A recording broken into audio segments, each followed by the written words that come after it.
जय हिंद insight assistants, I welcome you all to a class जिसमें मैं आपको अश्योर करती हूं कि वर्बल रीजनिंग इसके बाद आपको कहीं से भी करने की जरूरत नहीं पड़ेगी।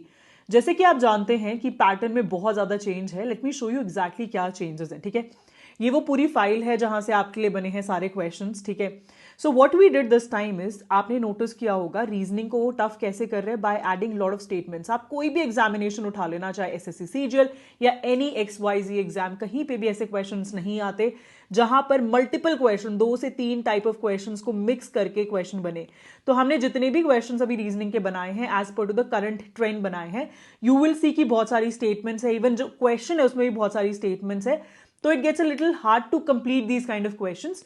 तो ये विद ट्रिक्स हम कंप्लीट करेंगे इस एक सिंगल वीडियो में। ठीक है, all I can assure you is, जो आपके 40 मार्क्स हैं ये यहां से पक्के हो जाएंगे। और इसके बाद हम कैसे कंप्लीट करेंगे reasoning, we will do non verbal reasoning. ठीक है, वो आपकी सेकंड क्लास होगी, और जो थर्ड क्लास होगी उसके अंदर हम कंप्लीट करेंगे सारे mix question. It will be a kind of a revision for all of you, कुछ हॉट क्वेश्चन, कुछ रिवीजन, इस तरीके से will complete whole reasoning. Also मैं जस्ट 1 मिनट लूंगी आप लोगों का। एज यू ऑल नो कि लास्ट मिनट रिविजन सीरीज हमने स्टार्ट की थी, 3 दिन में आपकी मैथ्स कंप्लीट की थी। प्लीज चेक कर लेना, बहुत ही कम टाइम में आपकी पूरी की पूरी मैथ्स कवर्ड है। ठीक है, उसके जितने भी वीडियोस हैं मैं नीचे लिंक कर दूंगी। उसके बाद 4th डे को मैंने आपकी डाली defensive current affairs, because last time वहां से डायरेक्टली 6 on 6 क्वेश्चन आए थे। और ये जो है आपकी कौन सी क्लास है, this is your 5th class. ठीक है, 5th आपकी ये रीजनिंग की, वर्बल रीजनिंग की रहेगी। फिर अब आपकी कल आएगी करंट अफेयर्स की क्लास। ठीक है, 100 करंट अफेयर्स। फिर हम करेंगे नॉन वर्बल रीजनिंग, फिर हम करेंगे अपने मिक्स क्वेश्चंस ऑफ रीजनिंग। उसके बाद और जीके की क्लासेस आएंगे और इंग्लिश की, that I will discuss with you. ठीक है, समझ आ गई बात। इस क्लास में जैसे कि आप जानते हैं I focus majorly on the areas जहां से मैक्सिमम क्वेश्चंस रिपीट होते हैं, जैसे कि कोडिंग डिकोडिंग में कौन से टाइप हैं, एनालॉगी में कौन से टाइप है, वो सारी चीज इस एक सिंगल वीडियो में कवर होगी। पेन एंड नोटबुक लेके बैठ जाओ। इसके बाद तुम ये नहीं बोलोगे कि मैम टेस्ट सीरीज लगा रहे हैं और हमारे क्वेश्चन सॉल्व नहीं हो पा रहे। आई अश्योर यू, कोई भी टेस्ट सीरीज उठा लेना, you will be able to solve all the questions. And as you all know that Radhika ma'am is teaching you maths and reasoning. So अब हमारी जो स्टार एजुकेटर हैं, she will teach you the best of questions जो reasoning में आएंगे। Let's start with the class. तो देखिए, सबसे पहला आपके पास चैप्टर है रैंकिंग एंड ऑर्डर। बहुत इंपॉर्टेंट टॉपिक है, इसके क्वेश्चन जरा चेकआउट करते हैं। क्वेश्चन नंबर 1 देखिए, in a queue Raman is 15 from the left and Anurag is 19 from the right. देखो, सबसे पहले पता है आप डायग्राम बनाया करो, ये आपकी क्यू है। तो आपका क्या बोला गया है कि रमन कितना है, 15 है लेफ्ट से, और अनुराग कितना है, 19 है आपका राइट से। अब इसने बोला है कि अगर only 1 person standing between Raman and Anurag, यानी सिर्फ एक ही पर्सन अगर बीच में खड़ा है, तो बताओ कौन सा स्टेटमेंट सही है। इसने क्यू में मैक्सिमम नंबर और मिनिमम नंबर पूछा है। यानी बच्चों, अगर मैं टोटल स्ट्रेंथ पता कर लेती हूँ तो क्या मुझे पता चल जाएगा कि मैक्सिमम कितने हो सकते हैं और मिनिमम कितने हो सकते हैं। तो देखो, अगर 15 है रमन, यानी यहां से यहां तक कितने बच्चे हो गए, 15 हो गए। फिर आपके पास एक और हो गया, फिर यहां से यहां तक 19 हो गए, यानी टोटल कितनी स्ट्रेंथ हो गई, 35 लोगों की स्ट्रेंथ हो गई। ठीक है, तो मिनिमम क्या 31 हो सकते हैं, बिल्कुल हो सकते हैं। अगर अनुराग इधर बैठा होगा, रमन इधर बैठा होगा, क्रॉस कर रहे हैं, तो मिनिमम तो कितने भी पॉसिबल हैं, पर क्या मैक्सिमम 34 है? नहीं बेटा, मैक्सिमम तो 35 ही जाना है। यानी सेकंड गलत हो जाएगा और फर्स्ट स्टेटमेंट आपका सही हो जाएगा। तो only 1 will be your answer. Question number 2 देखिए, in a class there are 36 very tall boys if these constitute 3/4 of the boys. यानी आपकी एक क्लास है जिसमें 36 है बड़े लंबे बच्चे, ठीक है, लंबे लड़के, टॉल बॉयज हैं।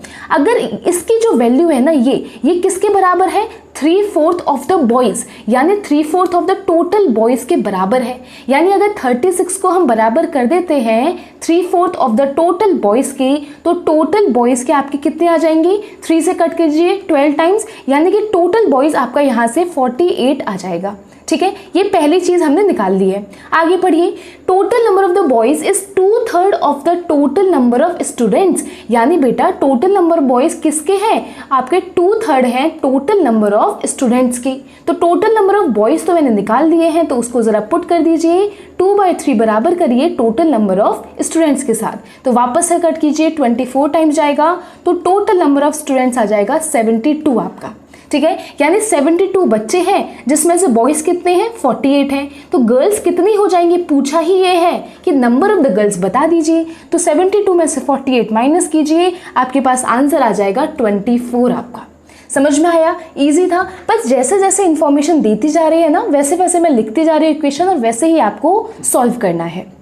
नेक्स्ट देखिए question number 3, the position of Deepti and Mohan in a row are 14 from the left and 9th from the right. तो देखो सबसे पहले डायग्राम बनाना है। दीप्ति की पोजीशन कितनी बोली है इसने 14th बोली है लेफ्ट से, और मोहन की पोजीशन 9th बोली है इसने राइट से। ठीक है, अब इन लोगों ने अगर इंटरचेंज कर लिया है पोजीशन, यानी बच्चा ये जो 14 था ना यहाँ पर तो कौन आ गया है मोहन आ गया है, और इस 9 नंबर पर दीप्ति आ चुकी है।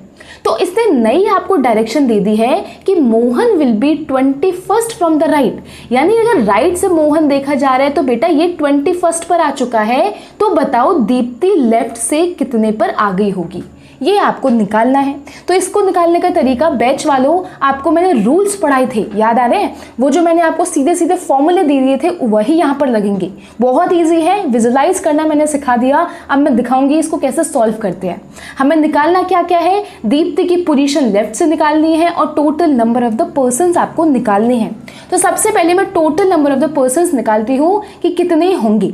तो देखिए आपके पास मैं कोई भी एक ले लेती हूँ, तो जैसे जिसकी दोनों पोजीशंस पता हो ना उसको लिया करो। मुझे क्या मोहन की पता है, मोहन अगर देखा जाए यहां से भी मुझे मोहन की पता है, अपडेटेड वाले में कितनी है 14 है लेफ्ट से, और राइट से कितनी है 21 है। तो उसको पकड़ो जिसके दोनों डायरेक्शन से डिस्टेंस आपको पता हो। तो मोहन की अगर पता है तो लेफ्ट से डिस्टेंस प्लस राइट से डिस्टेंस में -1 कर दो, यानी कि 35 - 1 दैट मीन्स 34 टोटल स्ट्रेंथ हो गई, यानी टोटल पर्सन हो जाएंगे। तो 34 जिसमें आंसर है वो आपका ऑप्शन होगा, पर अभी 2 ऑप्शन हो चुके हैं, 2 एलिमिनेट हो गए। पहली चीज समझ में आई होगी कि टोटल कैसे निकालते हैं। अब आप बोलेंगे मैम -1 कहाँ से आया? देखो जैसे ये मोहन है ना, तो बेटा हमने यहाँ से भी इसको काउंट कर लिया, 14th पे बैठा है और यहाँ से ये 21 पे बैठा है, यानी हमने 2 बार इसे बिठा दिया, तो एक बार तो मुझे माइनस करना पड़ेगा। इसलिए मैंने दोनों जगह से आपकी जो रैंक है उसको ऐड किया और एक बार मोहन को माइनस कर दिया। ठीक है, अब जरा देखो दीप्ति की लेफ्ट साइड से पोजीशन निकालनी है। तो देखो ये हम बनाएंगे सबसे पहले दीप्ति के लिए। दीप्ति राइट से कितनी है? आप बोलोगे कि मैम दीप्ति राइट से 9 दे रखी है, ये रहा। ठीक है, अब हमें लेफ्ट से इसकी पोजीशन बतानी है। क्या आपको टोटल पता चल चुके हैं? बिल्कुल। तो टोटल कितने हैं 34, उसमें से ये पूरी पोजीशंस माइनस कर दो, यानी कि आपकी एक साइड की पोजीशन माइनस करो और उसमें क्या करो +1 कर दीजिए। अब आप बोलोगे मैम +1 क्यों किया?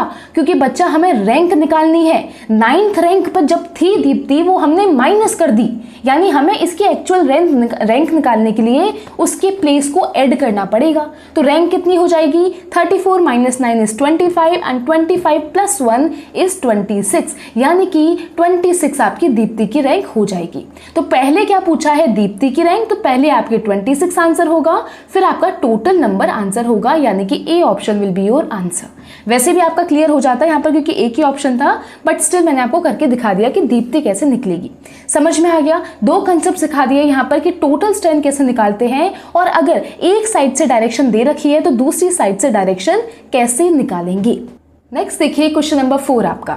अ total of 78 soldiers were standing in the row, Shirish was standing at the 25th position from the left. यानी अगर ये मेरी रो है तो लेफ्ट से शिरीज 25th पे मेरा खड़ा है, अगर टोटल मेरे 78 हैं इसमें।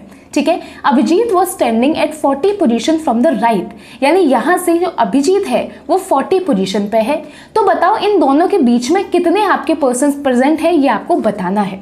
तो अब तो इजी हो गया, कैसे निकालोगे? देखो जरा, सबसे पहले मुझे पता है यहाँ पर ये कौन है आपका? शिरीष है और ये आपका अभिजीत है। ठीक है, यानी कि शिरीष 25, यानी इतने से इतना तक कितने लोग हो गए? 25 हो गए। फिर मुझे नहीं पता बीच में कितने हैं, तो मैंने x मान लिया, और यहाँ से यहाँ तक कितने लोग हो गए? 40 लोग हो गए, और सबको मिलाकर टोटल कितने लोग हैं? 78 हैं, यानी 65 + x की वैल्यू 78, यानी कि बीच में कितने लोग प्रेजेंट होंगे? 13 लोग इनके प्रेजेंट होने वाले हैं।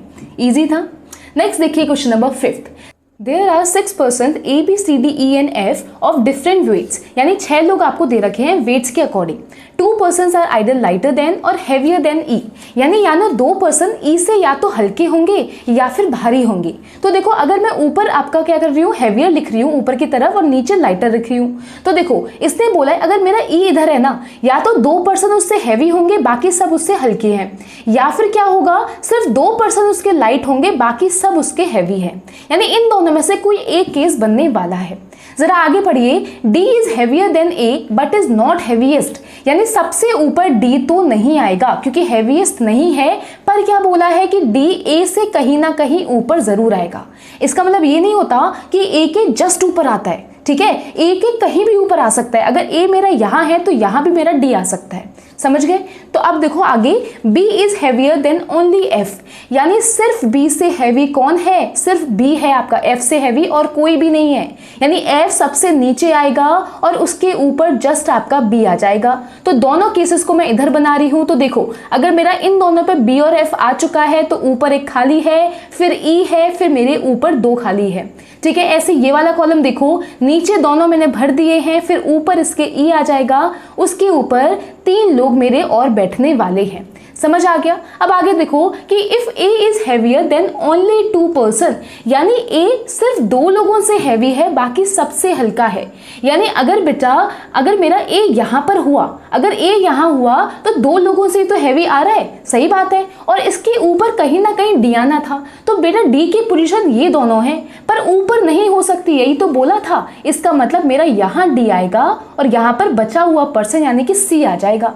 जरा इसको देखो, क्या इसको कॉन्ट्रडिक्ट कर रहा है ये स्टेटमेंट। अगर मैं A को यहाँ बिठाती हूँ और D को यहाँ बिठाती हूँ, क्योंकि D ऊपर तो नहीं आएगा, इसका मतलब A के नीचे 3 लोग आ रहे हैं और इसने मुझे क्या बोला है कि A is heavier than only 2 persons, यानी ये मेरा गलत हो जाएगा केस। मेरा केस ये बनेगा जहां सबसे हैवी C है, फिर D है, फिर E है, फिर A और B और F आ जाएगा। समझ में आया। इस तरह से आपको बनाना होता है पूरा अरेंजमेंट, एक एक करके पढ़ोगे समझ में आएगा और बनेगा। अब क्वेश्चन देखो, what is the position of, ये ई है, ठीक है, what is the position of E when they are arranged in the descending order of the weight. Descending मतलब बड़े से छोटा वेट, यानी हैवी से लाइटर से तक अगर आपने लिखा है तो ई की पोजीशन बताओ, तो कितने नंबर पे है, ये फर्स्ट नंबर, ये सेकंड नंबर, ये थर्ड नंबर, यानी थर्ड नंबर पे मेरा ई बैठा हुआ है, यानी option number B will be your answer. Easy था, अभी समझ में आया होगा कि मैम पूरा ये लैंग्वेज क्या चल रहा है, ठीक है। नेक्स्ट देखिए question number 6, in a row of children Pritam is 16 from the left hand and Neeraj is 10th from the right hand. यानी मेरा अगर ये रो है तो प्रीतम मेरा 16 है आपके लेफ्ट से और नीरज कितना है आपका 10th है आपकी राइट से, एंड 25th फ्रॉम लेफ्ट, यानी कि जो नीरज की वैल्यू है वो यहाँ से 25th दे रखी है। यानी आपने तुरंत पहचान लिया होगा मैम नीरज का दोनों प्लेसेस से दे रखा है तो हम टोटल स्ट्रेंथ निकाल सकते हैं, तो पहले टोटल निकाल लेते हैं। बिल्कुल, टोटल कैसे निकालोगे, 25 प्लस 10 में से 1 माइनस कर दो, ये कहाँ से आया 1 माइनस, बैच वालों आपको भी क्लियर है, यूट्यूब वालों आपको भी मैंने भी लास्ट क्वेश्चन में बताया है, ठीक है। जरा ऐड कर दीजिए 25 प्लस 10 35 और -1 करोगे तो 34 आ जाएगा टोटल स्ट्रेंथ आपकी। डन। अब बोला क्या है कि how many children are there towards right of the Pritam, यानी अगर ये मेरा प्रीतम है लेफ्ट से 16 पे तो राइट से इसके बीच में कितने बच्चे होंगे। इसने रैंक नहीं पूछी राइट से, रैंक पूछते हैं तब हम क्या करते थे +1 करते थे, याद आया, पर रैंक नहीं पूछी है, याद रखना। टोटल कितनी है इसमें 34 स्ट्रेंथ है, तो 34 में से ये पूरा ये 16 लोग माइनस कर दो, यानी 16 माइनस करोगे तो 18 बचेगा, यानी बेटा ये बचे हुए 18 ही तो बच्चे हुए, यानी 18 विल बी द आंसर। अभी आप यहाँ ये मत बोलना कि मैम -1 भी तो करना है या +1 भी तो करना है, बेटा रैंक नहीं पूछी, रैंक पूछी होती तो रैंक अलग निकालते, उसने सिर्फ मुझसे बच्चे पूछे हैं, मैंने बच्चे निकाले हैं, ठीक है। नेक्स्ट देखिए question number 7, Which of the following option is 6 to the right of the 17 letter from the left in the English alphabet? या तो आपके पास ऑप्शन है ऐसे A से Z तक लिख लो और इसको फॉलो करो। पहले 6 to the right of the 17th from the left, यानी लेफ्ट से पहले 17 काउंट करो और 17 के आगे फिर राइट में 6th और काउंट कर दो, तो आपके पास आंसर आ जाएगा। पर यहाँ पर हम क्या सीखते हैं, स्मार्ट वर्क सीखते हैं कि इसको स्मार्टली इजी वे में कैसे करेंगे। देखो अगर अपोजिट है ना, जैसे राइट है और लेफ्ट है, अगर अपोजिट वर्ड दे रखे हैं तो ऐड कर दिया करो सीधा सीधा। अगर राइट और लेफ्ट हैं तो मैं ऐड कर दूंगी 6 को और 17 को, तो 6 और 17 मिलके बन जाता है 23। तो यहां से आप देख लो राइट वाला नंबर बड़ा है कि लेफ्ट वाला बड़ा है। आप बोलोगे कि मैम 17 है बड़ा नंबर जो कि लेफ्ट के साथ लिखा है, यानी 23rd आपका लेटर फाइंड आउट करो जो कि लेफ्ट से निकालोगे सीधा सीधा। लेफ्ट कहां से होता है, ए से आपका लेफ्ट होता है, तो ए बी सी, यहां से 23rd कौन सा लेटर होता है, W होता है, यानी option number A will be the answer. Easy लगा, मतलब सेम अगर वर्ड आते हैं तो आपको क्या करना है, ऐड कर दो दोनों रैंक्स को और फिर जिसका भी नंबर, जिसका भी लेटर का नंबर बड़ा था उस आप डायरेक्शन को रख दीजिए। और अगर सेम आता ना, अगर राइट आता तो हम दोनों को माइनस कर देते, दैट्स इट, बाकी सारा पूरा प्रोसेस सेम चलेगा। So now the next topic is blood relation. आपका नेक्स्ट चैप्टर आपका ब्लड रिलेशन है, बहुत इंपॉर्टेंट है। इसमें से आते ही आते क्वेश्चन कंफर्म है, 2 से 3 क्वेश्चन वो देगा। जरा इसके क्वेश्चंस को देखते हैं। देखिए क्वेश्चन नंबर 8 देखिए, study the following information carefully and answer the questions. यहाँ पर याद रखिएगा बच्चों कि मैं फीमेल को सर्कल से डिनोट करूंगी और आपका मेल्स को मैं स्क्वायर या रेक्टेंगल वाली शेप से डिनोट करूंगी, ठीक है। और जो मैरिड कपल्स होंगे उसको मैं उन दोनों के बीच में इक्वल टू लगाऊंगी। तो आप इन 3 फिगर्स को याद रखिए जो मैं यूज करने वाली हूँ पूरे ब्लड रिलेशन के क्वेश्चंस के अंदर। डन। तो अब जरा स्टार्ट करते हैं क्वेश्चन नंबर 8। जो दिया जा रहा है पढ़ते जाओ और डायग्राम बनाते जाओ, ज्यादा कंफ्यूज नहीं होना, लाइन से चलो, आराम से चलो, पेशेंसली करो, होगा। जैसे देखो A is the sister of B, यानी इसने बोला है कि ए क्या है, सिस्टर है किसकी, बी की। तो मैंने फीमेल्स को किससे लिया था, सर्कल से, तो मैंने ए को फीमेल कर दिया क्योंकि वो बहन है, ठीक है। B is married to C, B की शादी सी से हुई है यानी सी से मैरिड है ये, तो मैंने इक्वल्स टू लगा दिया। सी इज द सन ऑफ ई, यानी सी क्या है, बेटा है, किसका बेटा है, ई का बेटा है। तो बेटा अगर ये सन हो गया तो ये आपका फीमेल ही तो होगी, अगर ये मेल है तो ये फीमेल होगी, तभी इन दोनों की मैरिज हुई है, ठीक है। तो इसका मतलब हमें बी का जेंडर भी समझ में आ चुका है। आगे पढ़िए, A is the mother of F, यानी ए किसकी मदर है, एफ की, यानी एफ या तो डॉटर होगी या फिर सन होगा ए का, और एक अभी इनकी फादर हमें नहीं पता, ठीक है। V is the father of W, ये अलग से लिख लो क्योंकि V और W यहाँ पर नहीं है। क्या दिया है कि V आपके फादर है किसके, W के। V has only 1 son and only 1 daughter, यानी V के 2 बच्चे हैं, एक तो बेटा होगा और एक आपकी बेटी होगी, ठीक है। हमें नहीं पता ये W बेटा है कि बेटी है, तो हम अभी छोड़कर रखते हैं। आगे पढ़िए, W is the daughter of A, यानी अगर W डॉटर है तो बेटा एक और जो इनका बच्चा होगा वो सन होगा, ठीक है। और W किसकी डॉटर है, A की डॉटर है, यानी कि V और A की आपकी मैरिज हुई होगी और A आपकी फीमेल है, तो तभी V आपका मेल है। यानी अगर A आपकी फीमेल है तो इसकी जो कपल है वो V है, ये कि मेल है। इनके 2 बच्चे हैं, एक F है और एक W हो गया। W आपका अगर फीमेल है तो F क्या हो जाएगा, मेल हो जाएगा, क्योंकि उसने बोला है कि एक सन है और आपकी एक डॉटर है, तो इसके अकॉर्डिंग हम डिनोट करने वाले हैं। यहां तक समझ आया होगा।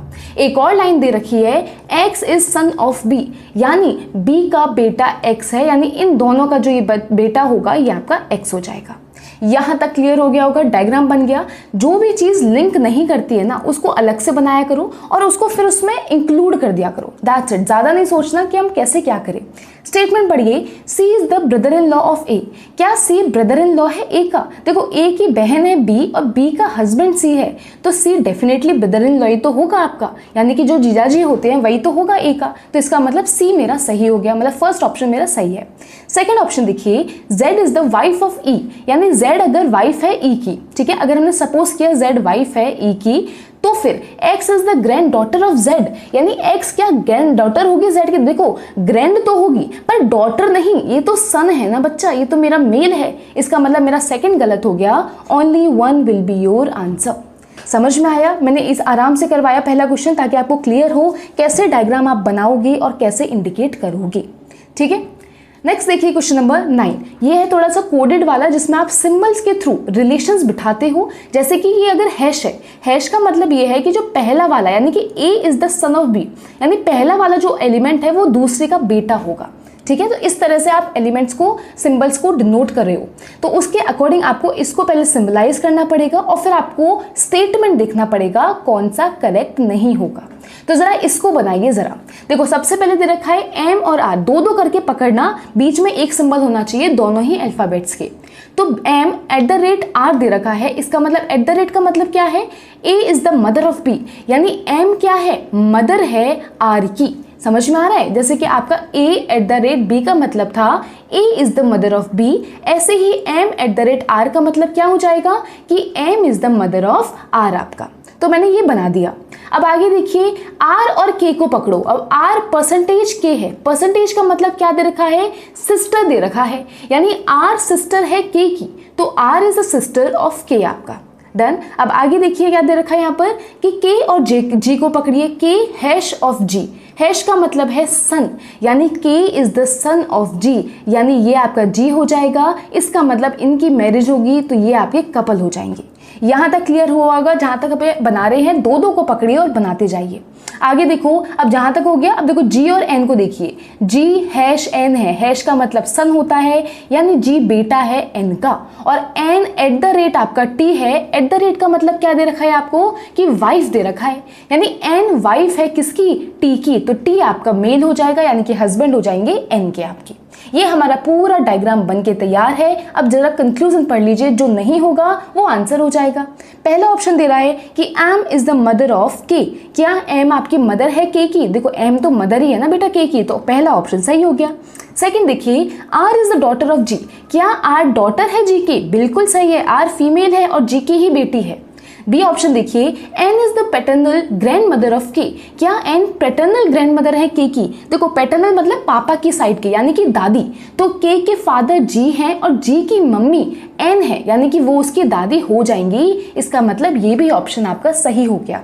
डी ऑप्शन देखिए, T is the paternal grandfather of M, क्या M के ग्रैंडफादर T है क्या? अरे नहीं बेटा, ग्रैंडफादर तो हो ही नहीं सकते, ये तो सिर्फ 2 जनरेशन की बात हो रही है। ये 2 जनरेशन में ग्रैंड नहीं आता, सिर्फ फादर आता। अगर फादर आता तो हम फिर भी सोचते, पर यहाँ पर ग्रैंड है तो पहले ही देख के क्रॉस कर दो, देखने की जरूरत ही नहीं है। समझ में आ गया? कोडेड में भी बताया मैंने आराम से कि कैसे करोगे और किस तरह से, और याद रखना यहाँ पर नॉट लिखा था, इसको भूल मत जाना। कहीं पहला स्टेटमेंट पढ़ा और टिक करके आगे मैम ए वाला सही था, पर हमसे पूछा नॉट है। ठीक है, आगे देखिए क्वेश्चन नंबर 10। यहाँ पर भी आपका एक पूरा कोडेड दे रखा है, आपको यहाँ पर ऑप्शन में एक कोड दे रखा है इसका इनफैक्ट, और आपको पूछा क्या गया है, विच of the following expression is true if you is the Neiphiu of T. यहाँ पर ये चीज बतानी है कि you is the Neiphiu of T, ये किस वाली ऑप्शन में सही है। तो बेटा जरा देखो, अगर यू को मुझे नेफ्यू करना है टी के, यानी कि यू के जो आपके फादर होंगे, फादर का जो भाई होगा, उनका ये ऐसे रिलेशन आना चाहिए। ठीक है, यानी ये जो भाई है इनका नाम टी होगा। इतना समझ में आ रहा है? क्यों? क्योंकि नेफ्यू क्या होता है, आपके जो भाई का बेटा होता है वही तो नेफ्यू होता है। इसका मतलब मेरा यू यहाँ पर इस तरह से आएगा। ठीक है, तो अब जरा पढ़िए कि क्या क्या चीजें हैं इसमें। पहला ऑप्शन देखो, अब यहाँ पे मैं टाइम सेव करना आपको बताऊंगी कैसे करोगे। वैसे तो क्या करना है, सारे ऑप्शन चेक करने हैं, जिसमें होगा वो सही होगा। पर जरा देखिए फर्स्ट ऑप्शन देखो, यू और टी का चाहिए। अब बाकियों को भूल जाओ, सिर्फ यू से टी तक का कॉलम को याद रखो। ठीक है, अब यू और टी को देखो, यहां तक इतना ही सॉल्व करो। इतना सॉल्व करोगे तो ए ऑप्शन में क्या आएगा, @ का मतलब सिस्टर, कि यू आपका वी की सिस्टर है। तो यू अगर सिस्टर है बेटा वी की, पर हमें तो सन चाहिए था ना, इसका मतलब गलत हो जाएगा। समझ में आ रहा है? जेंडर से एक तो आप क्रॉस करोगे ऑप्शंस को, दूसरा जो एक्स्ट्रा आपके दे रखे हैं इसमें रिलेशन, उसको काट दोगे पहले। ठीक है, यहां देखो बी ऑप्शन में आपका यहां पर यू और टी चाहिए, तो ये देखो टी और यू तक कॉलम बनाओ, आगे पीछे के सब हटा दो। तो यहां से देखो टी से वी जाओ, आपका क्या है, आपका डॉलर है। डॉलर का मतलब ब्रदर, यानी कि टी क्या है, ब्रदर है वी का। वी से परसेंटेज है यू, परसेंटेज का मतलब कितना दे रखा है, फादर, यानी वी फादर हो गए यू के। तो क्या बेटा रिलेशन मिल गया, ये और ये रिलेशन सेम ही तो है। Option number B will be your answer. समझ में आ गया, इजी था। एक और क्वेश्चन में, एक और ऑप्शन में एलिमिनेट करके दिखाती हूँ। देखो u से t जानना, यानी ये हटा दीजिए और यहाँ से ये हटा दीजिए, इतना पढ़िए सिर्फ। u@r दे रखा है, @ मतलब सिस्टर, तो बेटा अगर u अगर सिस्टर हो जाएगी r की तो पॉसिबल ही नहीं है, क्योंकि हमें नेफ्यू निकालना है और नेफ्यू के लिए मुझे जेंडर मेल चाहिए, यहाँ फीमेल हो गया, हटा दीजिए। तो यहाँ पर ज़्यादा टाइम स्पेंड नहीं करना, स्मार्ट वर्क करो और अपना क्वेश्चन सॉल्व करते जाओ, ठीक है। नेक्स्ट देखिए question number 11। Pointing to a baby girl in a cradle, Shripad said she is the daughter of my father's mother's only daughter's elder daughter. पढ़ के मत कंफ्यूज होना कि मैम क्या क्या क्या बोल रखा है। देखो यहाँ पर क्या बोला है, शी इज द डॉटर, यानी कि जो बेटी की बात हो रही है ना, इसकी बात हो रही है कि किसकी बेटी है, ऑफ माई फादर्स, माई आ गया, यानी श्रीपाद को यहाँ पर खड़ा करो, इसके फादर बनाओ पहले। माई फादर मतलब Shripad father, father's mother, father की मदर बना दो, यानी श्रीपाद की आपकी क्या हो गई, ग्रैंड मदर हो गई, ठीक है, यानी दादी हो गई। फादर्स मदर्स ओनली डॉटर, यानी इनकी अकेली बेटी है, यानी कि श्रीपाद के पापा और उनकी एक ही बहन है सिर्फ, और कोई भी बहन नहीं है, ठीक है। ओनली डॉटर्स एल्डर डॉटर, यानी इन डॉटर की एक कोई बेटियां हैं, बहुत सारे हैं, जिनमें से सबसे बड़ी बेटी है। She is the daughter of, यानी इन एल्डर डॉटर की बेटी है जिस बेबी गर्ल का बात करी गई है। समझ में आ रहा है। यहां से स्टार्ट क्या करो, जहां पर भी माई आई आ जाए, यानी कि जो पॉइंट कर रहा है ना पर्सन, यहां पर कौन था, श्रीपाद था, वो यहां पर इंडिकेट होता है, उसका रिलेशन बनाया करो और उसके बाद आंसर दो। अब बोला है बेबी गर्ल का कि मदर का श्रीपाद से क्या रिलेशन है, तो बेटा ये अगर बेबी गर्ल है, इसकी मदर ये हो गई, इनका श्रीपाद से क्या रिलेशन होगा, ये आपका कजिन्स का ही तो रिलेशन होगा। समझ में आ गया, तो option number A will be your answer. Easy था, फोटोग्राफ डिफिकल्ट नहीं होते हैं, धीरे से पढ़ना। जो मैंने शॉर्ट ट्रिक दी है कि जहाँ पे माई आई आता है, पॉइंट होता है, वहां से बनाना स्टार्ट किया करो और फिर रीच किया करो। नेक्स्ट देखिए क्वेश्चन नंबर 12 आपका। यहाँ पर भी आपको पूरा फोकस नहीं करना। देखो सबसे पहले क्वेश्चन में देख लो क्या पूछा है कि विच of the following means A is not the daughter of के, यानी ए आपकी के की डॉटर नहीं है। इस वाले स्टेटमेंट को क्रॉस करना है हमें, ठीक है, ये आपको क्रॉस करना है। जरा देखो मैंने क्या बोला, जहां पूरा सोचने की जरूरत नहीं है, या एक तो ए का जेंडर बिल्कुल क्लियर रखना और दूसरी चीज के और ए के बीच का ही रिलेशन देखो। अगर ए बाद में आ रहा है ना तो बाद में पूरा देखना पड़ेगा, क्योंकि ए का जेंडर निकालना है, और अगर ए पहले आ रहा है तो पीछे का सब हटा दो। समझ में आ गया। तो हम जरा ये देखते हैं। पहला देखिए ऑप्शन ए प्लस के दे रखा है, यानी कि प्लस का मतलब क्या होता है, मदर, यानी ए क्या है, मदर है के की। बेटा ये तो पूछा ही नहीं था, इसका मतलब ऑप्शन नंबर 1 मेरा सही हो गया। यही तो था, ये हमें प्रूव नहीं करना, तो जहां जहां ये नहीं आएगा वो आंसर होगा, ठीक है। सेकंड ऑप्शन देखो के प्लस ए, यानी आप पहले आगे सब कुछ भूल जाओ, सिर्फ के से शुरुआत करो। के प्लस ए यानी कि K is the mother of A and A equals to D. अब आप बोलोगे कि मैम आपने बोला के और ए पे फोकस करो, तो हम आगे क्यों बढ़ रहे हैं? इसलिए बढ़ रहे हैं क्योंकि यहाँ पर अभी हमें ए का जेंडर नहीं पता।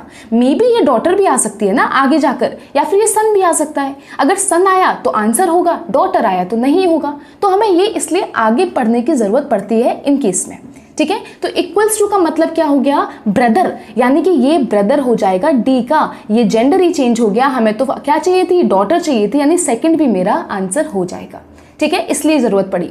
अब देखो के प्लस ए, के प्लस ए मतलब के is the mother of A and A slash P आपका, और स्लैश का मतलब क्या है, वाइफ ऑफ बी, यानी ये वाइफ है किसकी, बी, पी की वाइफ है आपकी, ठीक है। तो क्या यहाँ पर आ रहा है कि it is a daughter of के? अरे बिल्कुल है ना, ए इसकी बेटी है, ए का हस्बैंड पी है आपका। हमें वाइफ समझ के ही समझ जाना चाहिए कि इसका जेंडर फीमेल होगा, यानी ये वाला कंडीशन फॉलो करेगा। तो ये ऑप्शन में आंसर नहीं होगा। तो जहां पर 3 है उसे हटा दीजिए, 1 और 2 बिल्कुल सही होगा। ऑप्शन नंबर सी में ही है जहां पर दोनों है, तो आंसर हो गया। ऐसे ही डी को भी चेक कर लीजिए कि इसे आगे तक बढ़िए, यहां तक देखो स्लैश दे रखा है। स्लैश का मतलब था वाइफ, यानी ए का जो जेंडर होगा वो पक्का फीमेल होगा, ठीक है। अब के के साथ देख लीजिए कि क्या ये के साथ मदर बना रहा है क्या, या नहीं बना रहा। अगर नहीं बना रहा तो आंसर हो जाएगा, क्योंकि अगर मदर बना रहा होता ना, मतलब डॉटर बनना होता ए को, तो यहाँ पर प्लस आना था, ना कि इक्वल्स टू आना था। समझ में आ गया। उतना ही फोकस करो जितना काम का है, बाकी चीजें नहीं देखनी है। नेक्स्ट देखिए question number 13। There are 7 family members A B C D E F and G going to a party. ये बहुत इंपॉर्टेंट क्वेश्चन है, थोड़ा सा ट्रिकी होगा, बट ध्यान से समझना, मैं अच्छे से समझाऊंगी आपको। There are 3 generation in which only 2 married couples are there, यानी सिर्फ 2 ही मैरिड कपल हैं और 3 जनरेशन की बात करी गई है। ठीक है, हम अलग अलग करके सारे स्टेटमेंट्स को बना लेते हैं और फिर साथ में सबको ऐड कर देंगे। तो देखो, A is the grandfather of F, यानी ए कितने क्या है, आपके दादाजी हैं, किसके, एफ के दादाजी हैं, हु इज अ मेल, यानी एफ क्या है, मेल है आपका, पहली चीज। C is the son in law of D, यानी सी क्या है, सन इन लॉ है डी का, यानी अगर सी सन इन लॉ है तो इनकी वाइफ होगी एक, और वाइफ के कोई पेरेंट है जिनका नाम डी है, उनका आपका क्या है, सन इन लॉ तभी तो बनेगा सी, कि उनकी जो वाइफ है उनकी या तो मदर या फादर जिनका नाम डी है उनका दामाद है सी आपका। Done.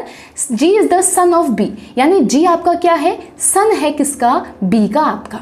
And D has only 2 children both of the same gender, यानी डी के 2 बच्चे, तो बेटा एक बच्चा तो ये रहा, एक और बच्चा है और दोनों ही सेम जेंडर का है, यानी दोनों फीमेल हो जाएंगी। ठीक है, अब आगे देखिए, E is the sister in law of C, sister in law मतलब सी की वाइफ होगी, ये वाइफ की जो सिस्टर होगी उसको सिस्टर इन लॉ कहते हैं, यानी कि इनका नाम क्या हो गया, ई हो गया इनका नाम। अब इनको जरा क्रॉस कीजिए और ऐड कीजिए, देखो ए सबसे ऊपर आ जाएंगे, हमें 2 कपल चाहिए, तो बेटा जो ग्रैंड फादर है इनकी भी तो आपकी क्या होंगी, वाइफ होंगी, तो इनके साथ किसी को आपको जोड़ना पड़ेगा।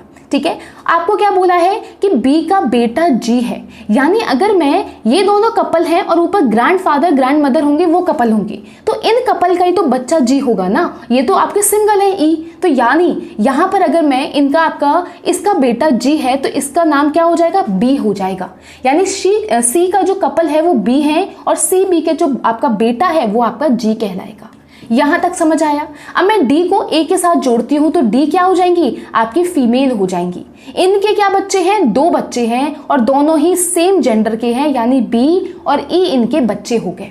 बी की शादी हुई है सी के साथ, तो सी आपका डी का सन इन लॉ बन चुका है और इन दोनों का बेटा है जिसको एफ कहा जाता है। समझ में आ गया, इजी पड़ा, मैंने बस अलग अलग करके बनाया और उसके बाद एक साथ आप कर दीजिए। अब यहाँ पर देखो 2 तो मैंने अपने कपल बना दिए और 3 जनरेशन लेकर आ गई, इसलिए याद रखना जहां पर भी बच्चा है यानी वो कपल्स का होगा। ठीक है, और अगर ग्रैंडफादर दे रखे हैं या फादर दे रखे हैं तो साथ में उनकी स्पाउस जरूर आएंगी। डन।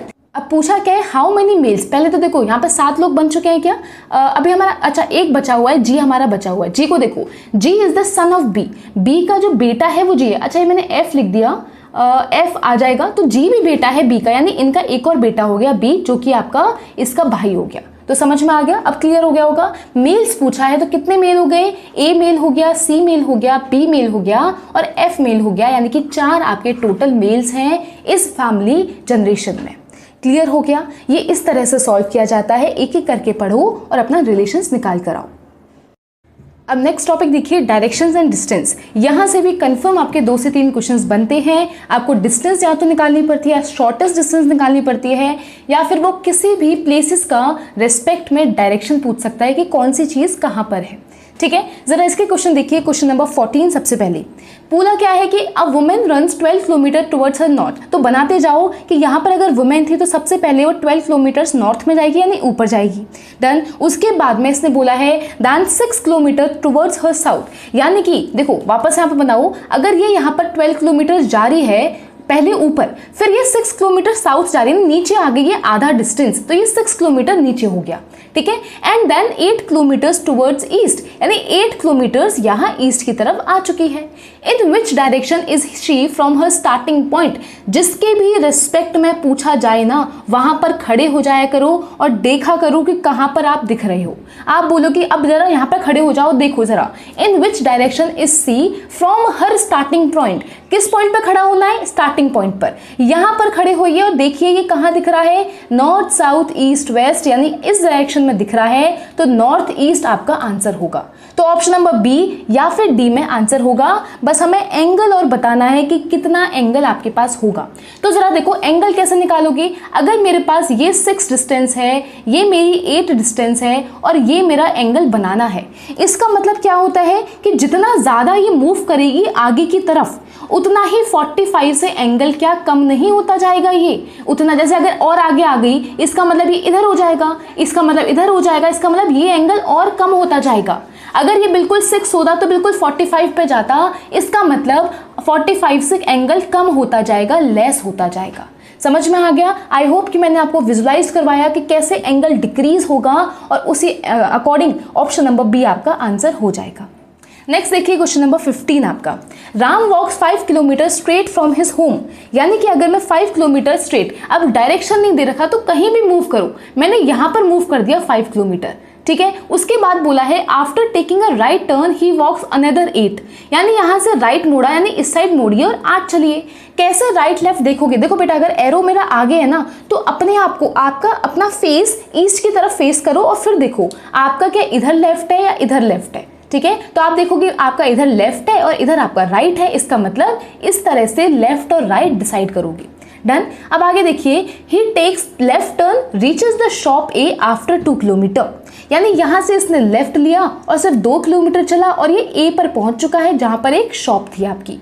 आगे वहां से राइट लेकर ये 2 किलोमीटर चलता है, यानी यहां से इसने फिर से राइट लिया 2 किलोमीटर, फिर इसने 7 किलोमीटर चला और बी शॉप पे पहुंच गया, यानी यहां से 7 किलोमीटर। तो बेटा क्या ये सीधे इस लाइन में आ जाएगा, क्योंकि 5 और 2 7 ही तो होते हैं, तो 7 चलकर ये यहां पहुंच चुका है जहां पर शॉप नंबर बी थी।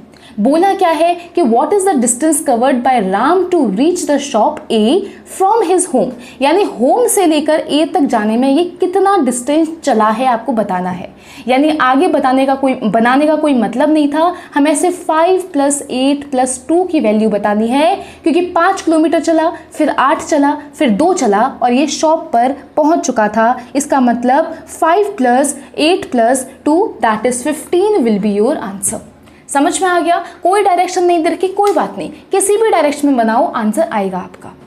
क्वेश्चन नंबर 16 देखिए, a girl is standing facing towards the south, she turns 135 degrees in anti clockwise.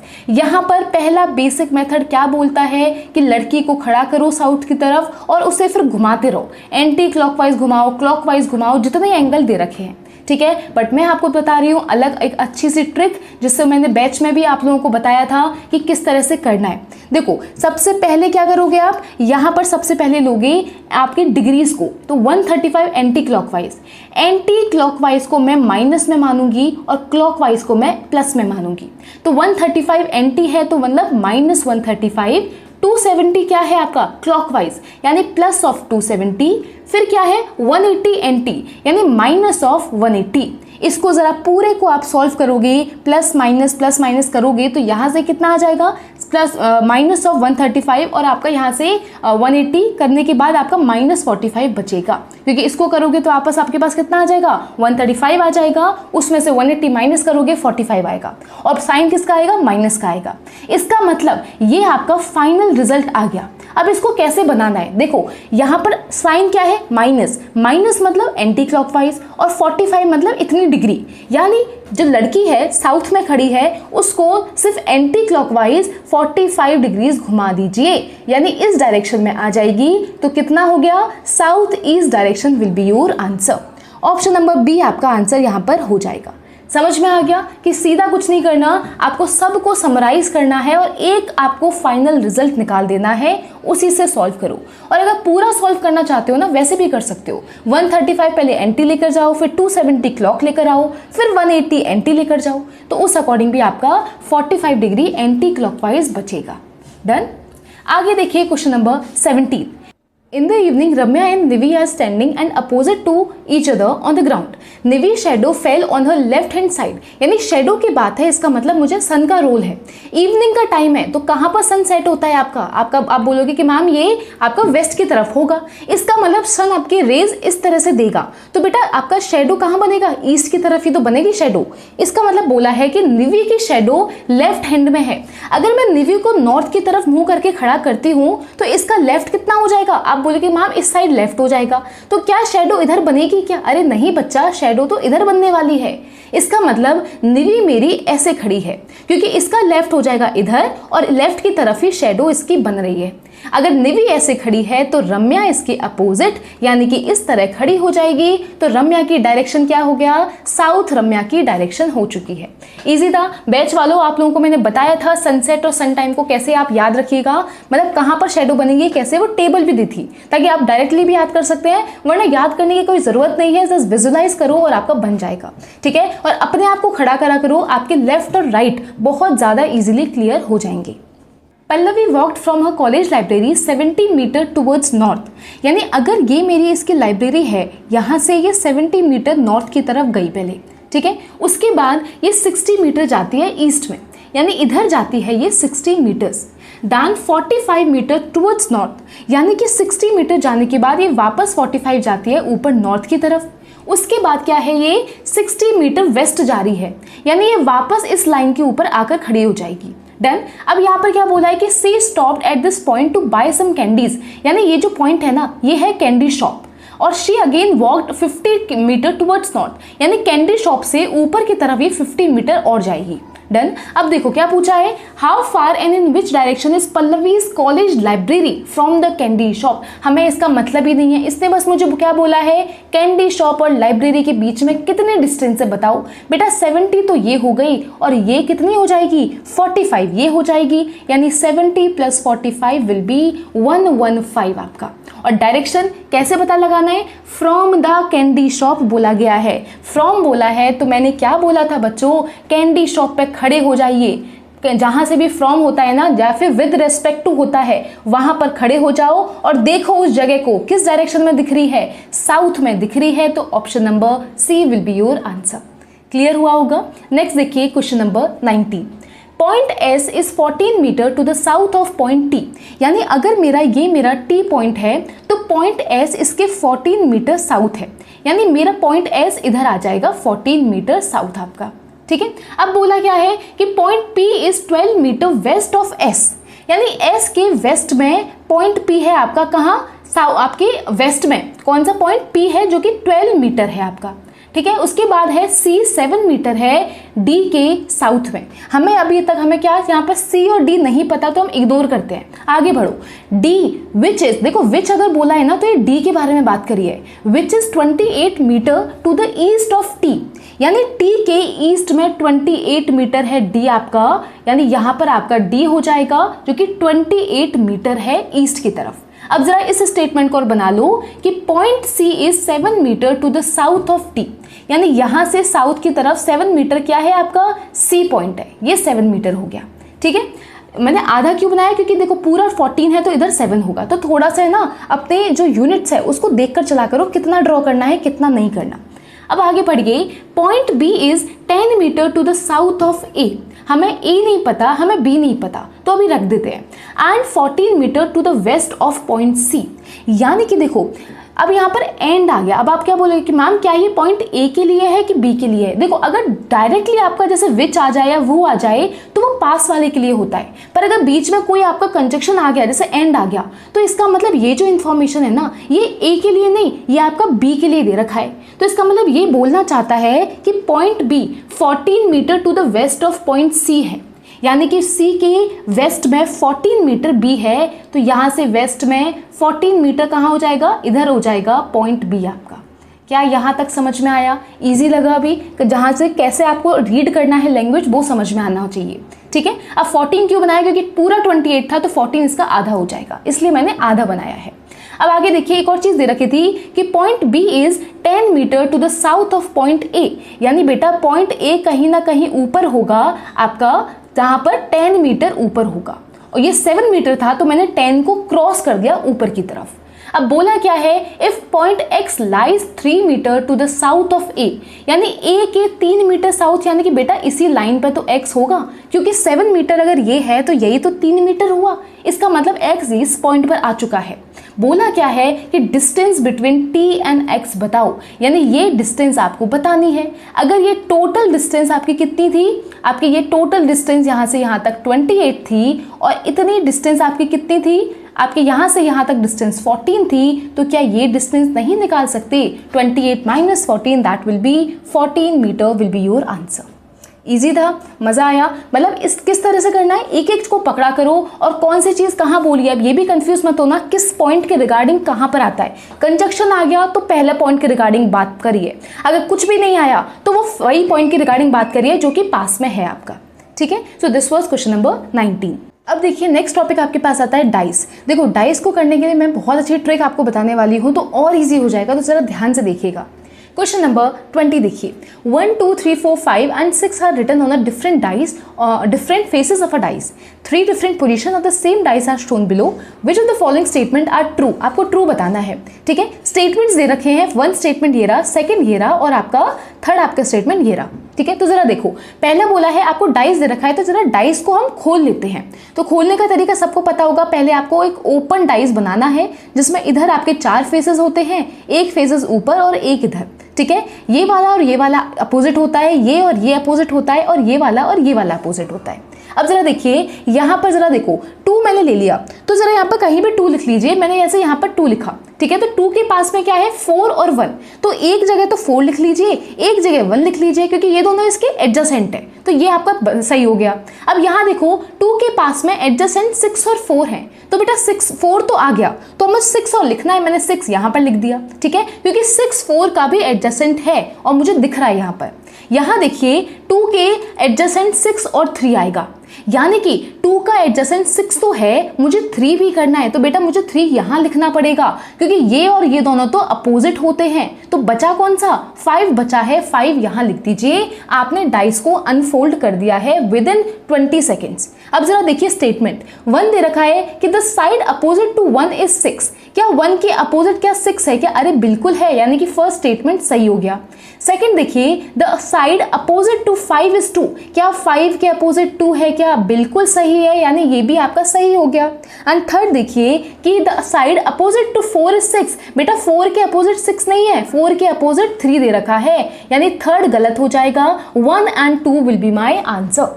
समझ में आ गया? अगर क्लोज डाइसेस हैं तो उसको अनफोल्ड किया करो, आपको सीधा दिखेगा कि कौन एडजेसेंट है और कौन आपके अपोजिट में दे रखा है। आगे बढ़िए, क्वेश्चन नंबर 21।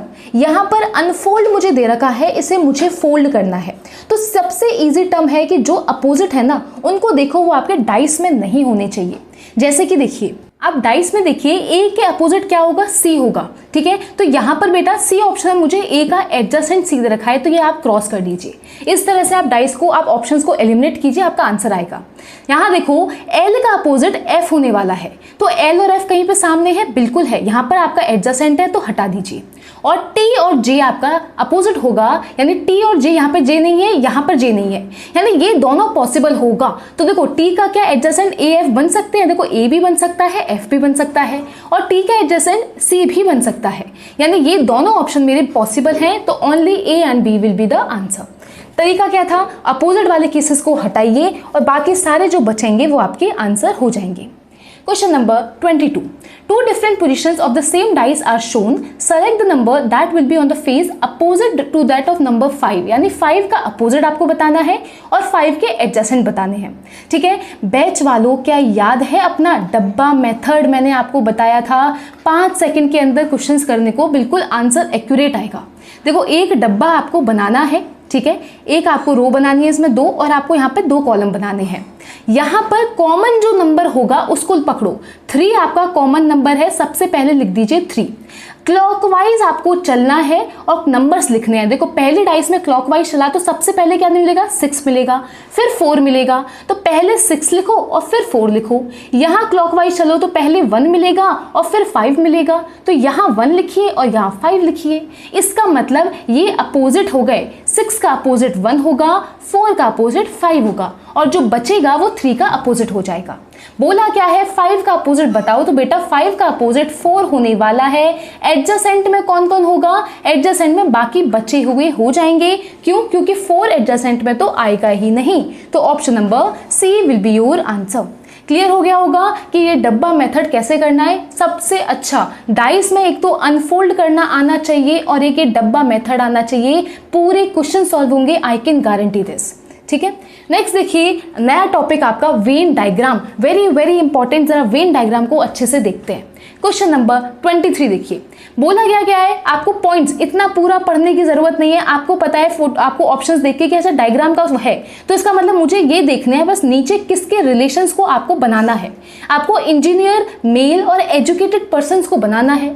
आप बोलोगे कि मैम जो इंजीनियर्स होंगे वो एजुकेटेड ही तो होंगे, तभी तो एजुकेटेड पर्सन के अंदर आएंगे, और मेल आपके एजुकेटेड इंजीनियर को थोड़ा सा ओवरलैप कर लेगा, यानी कुछ मेल अलग भी हो सकते हैं, कुछ इनके ओवरलैपिंग में भी भी आ सकते हैं। तो option number D will be the answer. समझ में आ गया कि इंजीनियर्स कौन होंगे, एजुकेटेड होंगे सारे, और मेल्स उनके आधे क्रॉस करेंगे उनको।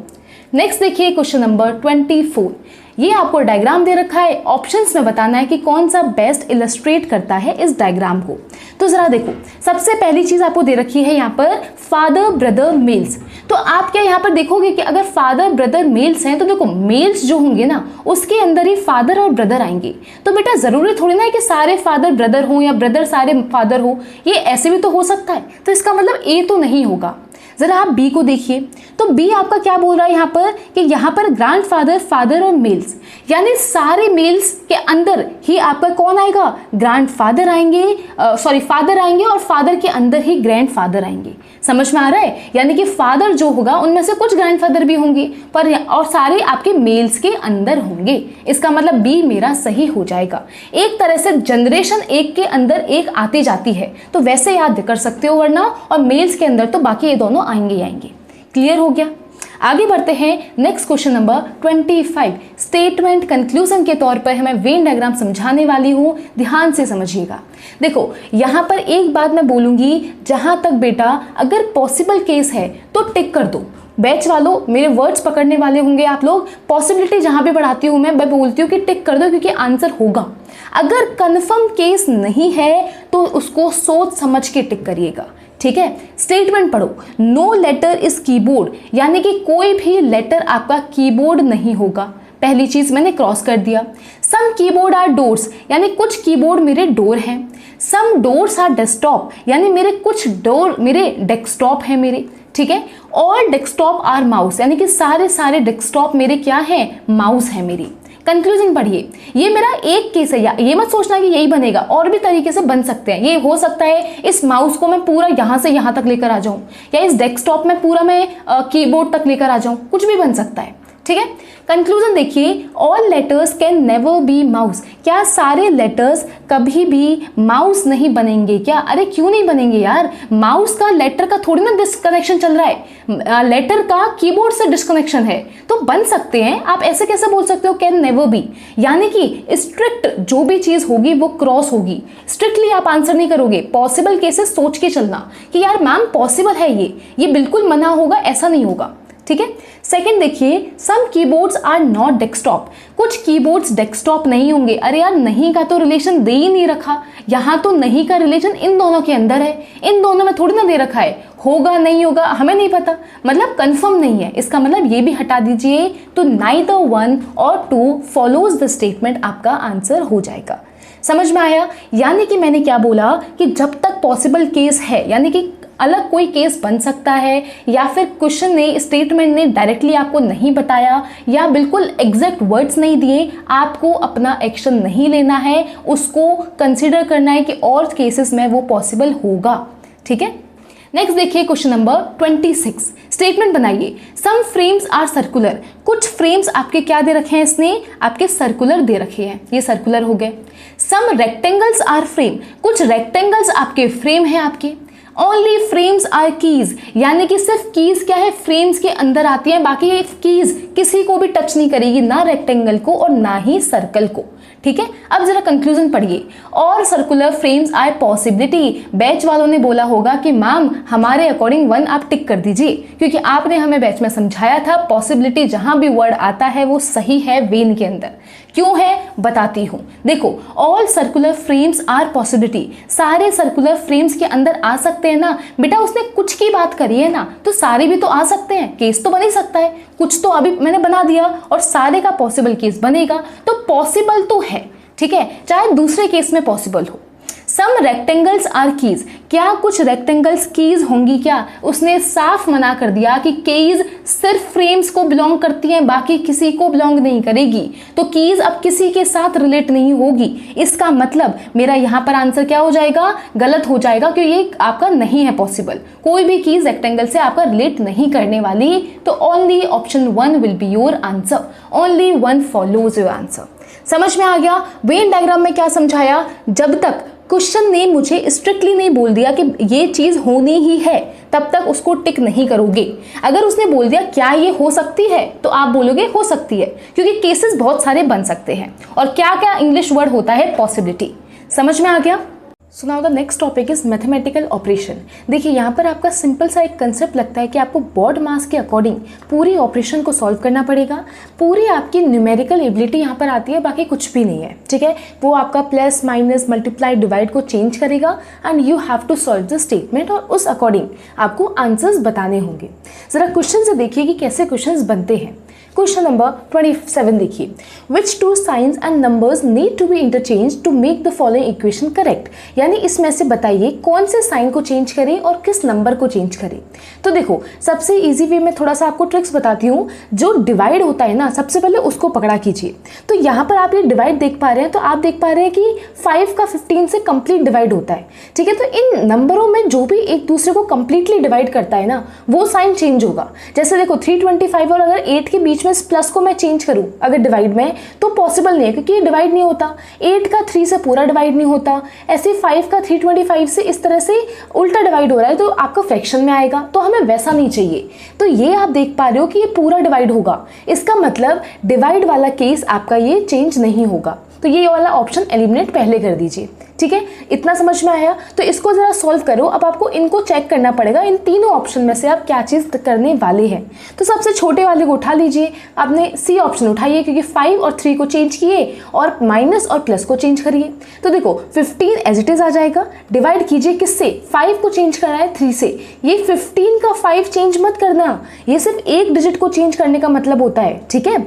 माइनस को चेंज करना है प्लस से 325, फिर आपका प्लस आ गया तो इसको चेंज करो माइनस से, 8 एज इट इज आ जाएगा, मल्टीप्लाई एज इट इज आएगा और 3 आपका 5 आ जाएगा।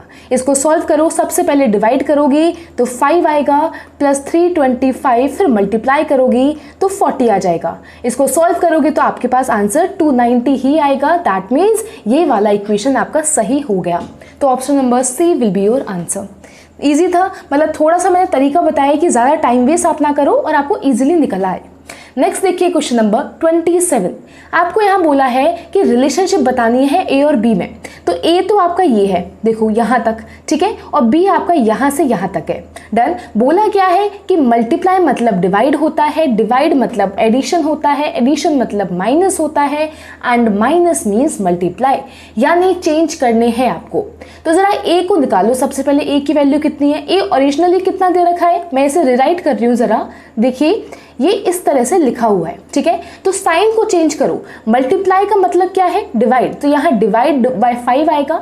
डिवाइड का मतलब एडिशन है, माइनस का मतलब आपका मल्टीप्लाई है, और प्लस का मतलब माइनस है। अब इसको सॉल्व कर दो। 40 से 5 को डिवाइड करोगे, आपके पास यहाँ पर 8 आ जाएगा।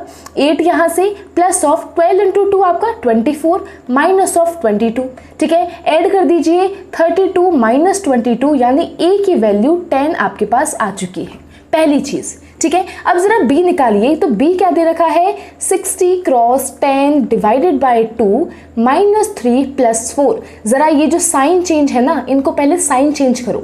तो 60 माइनस की जगह क्या आ जाएगा, मल्टीप्लाई बाय 3, और प्लस की जगह क्या आ जाएगा, प्लस की जगह माइनस आ जाएगा, 4 लिख दीजिए। अब जरा डिवाइड करो, 6 plus 3 into 2 6 minus of 4, add कर दीजिए 12 माइनस 4, यानी कि बी की वैल्यू मेरे पास 8 आ चुकी है, ठीक है। दोनों वैल्यूज आ गई। आप अपने ऑप्शंस में पुट कीजिए, जो आपका आंसर सही होगा वो आपका ऑप्शन हो जाएगा। जरा ऑप्शन नंबर 1 देखिए, 3/2 ऑफ ए की वैल्यू 10 है, क्या ये ग्रेटर है 2 इंटू आपका 8 से? तो देखिए यहाँ से कितना आ जाएगा 5, यानी 15 क्या 16 से बड़ा है? नहीं, तो ऑप्शन नंबर ए आपका आंसर नहीं होगा। सेकेंड ऑप्शन देखिए, ये बेटा अंडर रूट पूरे पे दे रखा है, ठीक है, ये a² माइनस b² है। तो a² कितना हो जाएगा 100 और b² कितना हो जाएगा आपका 64। इसको डिवाइड कीजिए तो कितना आ जाएगा 36 अंडर रूट के अंदर आएगा, यानी कि 6 इज नॉट इक्वल्स टू 36, तो ये भी ऑप्शन गलत हो जाएगा। सी ऑप्शन चेकआउट कीजिए, यहाँ पर ये पूरा आपका अंडर रूट है, तो a² मतलब 100, b² मतलब आपका कितना 64 माइनस 11, इसका अंडर रूट ले लीजिए, क्या ये वैल्यू 25 आएगी? 25 का अंडर रूट करोगे तो 5 आएगा। क्या 5 इज इक्वल्स टू 5? बिल्कुल, तो option number C will be your answer. समझ में आया? बहुत इजी है। मैथमेटिकल ऑपरेशन में बस ध्यान रखना बोर्ड मास को लगाना, पहले आप डिवाइड करना, फिर मल्टीप्लाई करना, फिर ऐड करना और फिर सब्ट्रैक्ट कीजिएगा तो आंसर सही आएगा। नेक्स्ट देखिए क्वेश्चन नंबर 29। यहाँ पर बच्चा कोड दे रखा है, इन कोड को सॉल्व करना है, यानी कि पी क्यू आर की वैल्यूज निकालो और फिर जो भी स्टेटमेंट आपको सही दे रखा है उसको टिक कर लीजिए। लाइन वाइज चलेंगे और बिल्कुल सही होगा, ज़्यादा वो सोचने की जरूरत नहीं है कि मैम इतना बड़ा क्वेश्चन कैसे आ गया। बहुत शॉर्ट में करने का तरीका है, पहले पी क्यू आर की वैल्यूज निकाल लीजिए। जरा पी क्यू आर निकालो। देखो पी क्या दे रखा है, 10 क्रॉस 5 माइनस ब्रैकेट, पहले ब्रैकेट सॉल्व होता है, यानी यहाँ पर आएगा 20 डिवाइडेड बाय 2, इसका मतलब आ जाएगा 50 माइनस 10, दैट मीन्स पी की वैल्यू आपकी 40 आ गई। ठीक है, क्यू की वैल्यू देखो पहले डिवाइड कर लो तो क्या आ जाएगा 50 माइनस 20 प्लस आपका मल्टीप्लाई कर दीजिए 30, यानी कि यहाँ से जो क्यू की वैल्यू आएगी दैट विल बी 60 आपका। ऐसे आर देखो 8 इंटू 4 32 माइनस ऑफ 20 प्लस आपका 18 डिवाइडेड बाय 3 यानी कि 6, तो यहाँ से r की वैल्यू 18 आ गई। तो p की वैल्यू, q की वैल्यू और r की वैल्यू आ चुकी है। ठीक है, स्टेटमेंट पढ़ो। पहला स्टेटमेंट आपका ये बोल रहा है तो जरा सॉल्व करो। 3 इंटू पी यानी 3 इंटू 40 आपका, इसका मतलब 120। एट द रेट का मतलब क्या है, देखो एट द रेट मतलब है इक्वल्स टू 2 इंटू क्यू यानी 2 इंटू 60 दैट मीन्स 120। परसेंटेज का मतलब होता है less than equals to 8r यानी 8 इंटू 18 दैट मीन्स 144। क्या ये स्टेटमेंट सही है? सबसे पहली चीज आपका, तो आप देखोगे ये वाला चीज सही बता रहा है और ये चीज सही है, तो 120 और 144 में क्या ये छोटा है 144 से? बिल्कुल छोटा है, यानी स्टेटमेंट 1 मेरा सही हो गया। ठीक है, अब जरा सेकंड देखो, यहां पर p की वैल्यू कितनी है 40, परसेंटेज मतलब लेस देन इक्वल्स टू। ठीक है, 3q मतलब 3 इंटू 60, तो 3 इंटू 60 कितना हो जाएगा 180। देखो परसेंट का मतलब सिर्फ लेस है, इक्वल नहीं है, तो इक्वल हटा दो। ठीक है, यहाँ पे फिर परसेंट आ गया, यानी कि आपका कितना आ जाएगा, यहाँ पर फिर लेस आ गया और यहाँ पर आ गया 10r, 10 इंटू r यानी कि r कितना है 18 और आपका 10 कितना है, यहाँ पर मल्टीप्लाई कर दो 18 से तो 180, और यहाँ पर एक और साइन दिख रहा होगा आपको परसेंटेज एंड एंड साथ में लिखा हुआ है। तो एंड का मतलब क्या होता है इक्वल्स टू, परसेंटेज का मतलब होता है लेस देन, यानी लेस देन इक्वल्स टू दे रखा है। ठीक है, तो ये स्टेटमेंट देखो जरा, पहला वाला क्या फॉलो हो रहा है, आप बोलोगे कि मैम बिल्कुल 40 छोटा होता है 180 से। क्या दूसरा फॉलो हो रहा है? बिल्कुल हो रहा है बच्चा, दोनों बराबर है, इसका मतलब दोनों स्टेटमेंट मेरी सही हो जाएंगे। Option number D will be the answer. Clear हो गया? लंबा नहीं था, बस कैलकुलेशन तो देखो बिल्कुल 15-20 सेकंड्स में आप निकाल लोगे। बॉड मास लगाना है, लाइन से चलोगे जल्दी निकलेगा। उसके बाद स्टेटमेंट चेक करना आराम से, कौन सी चीज़ फॉलो होगी और कौन सी फॉलो नहीं होगी। नेक्स्ट देखिए नया चैप्टर एनालॉजी आपका इंपॉर्टेंट है। यहाँ पर बैच वालों आप लोगों को मैंने टेबल्स दे रखी थी पीडीएफ में, आपकी स्टार्टिंग के अप्रॉक्स आपके 8 से 10 पेज सिर्फ एनालॉजी पे हैं, ताकि आप नए नए वर्ड्स जानो। ठीक है, पर आज हम कुछ अलग क्वेश्चंस करने वाले हैं। क्वेश्चन नंबर 30 से देखिए, आपने नॉर्मल एनालॉजी देख रखी होगी, अल्फाबेट्स नंबर वर्ड्स के बीच में होती है। यहाँ पर कुछ हम स्टेटमेंट बेसिस पे देखेंगे कि कैसे मैच करोगे कोड लैंग्वेज को। तो जरा देखो, जो लॉजिक आप इन दोनों में लगाओगे वही लॉजिक आपका यहाँ कहीं पे लगने वाला है, तो वो आपको चेक करके मुझे बताना है। तो एक तरह से जरा ये देखिए, क्या मैं ये बता सकती हूँ क्या फर्स्ट और थर्ड को अगर मैं मल्टीप्लाई करती हूँ, अगर 8 इंटू 4 किया उसमें कितना आ जाएगा 32 आएगा। 32 में 41 में कितनी कम है? आप बोले कि मैम 9 की कमी है, तो क्या 9 को 3 से बना सकते हो क्या? बिल्कुल, 3 का स्क्वायर कर दो। ये मैं तरीका बता रही हूँ बच्चों। ठीक है, देखो 41 तक पहुंचना है। बैच वालों क्या बताया था, और आपको भी मैंने मैथ्स में क्या बताया था यूट्यूब पर, कि अगर ज्यादा डिफरेंस है ना तो मल्टीप्लाई लेकर आया करो। तो पहले तो मैंने 41 के पास पहुंचने का ट्राई किया, ठीक है, और फिर जितना मुझे कम पड़ा उसको मैंने सेकंड नंबर से कवर कर दिया, तो इसलिए मुझे ये रिलेशन निकल में आ गया।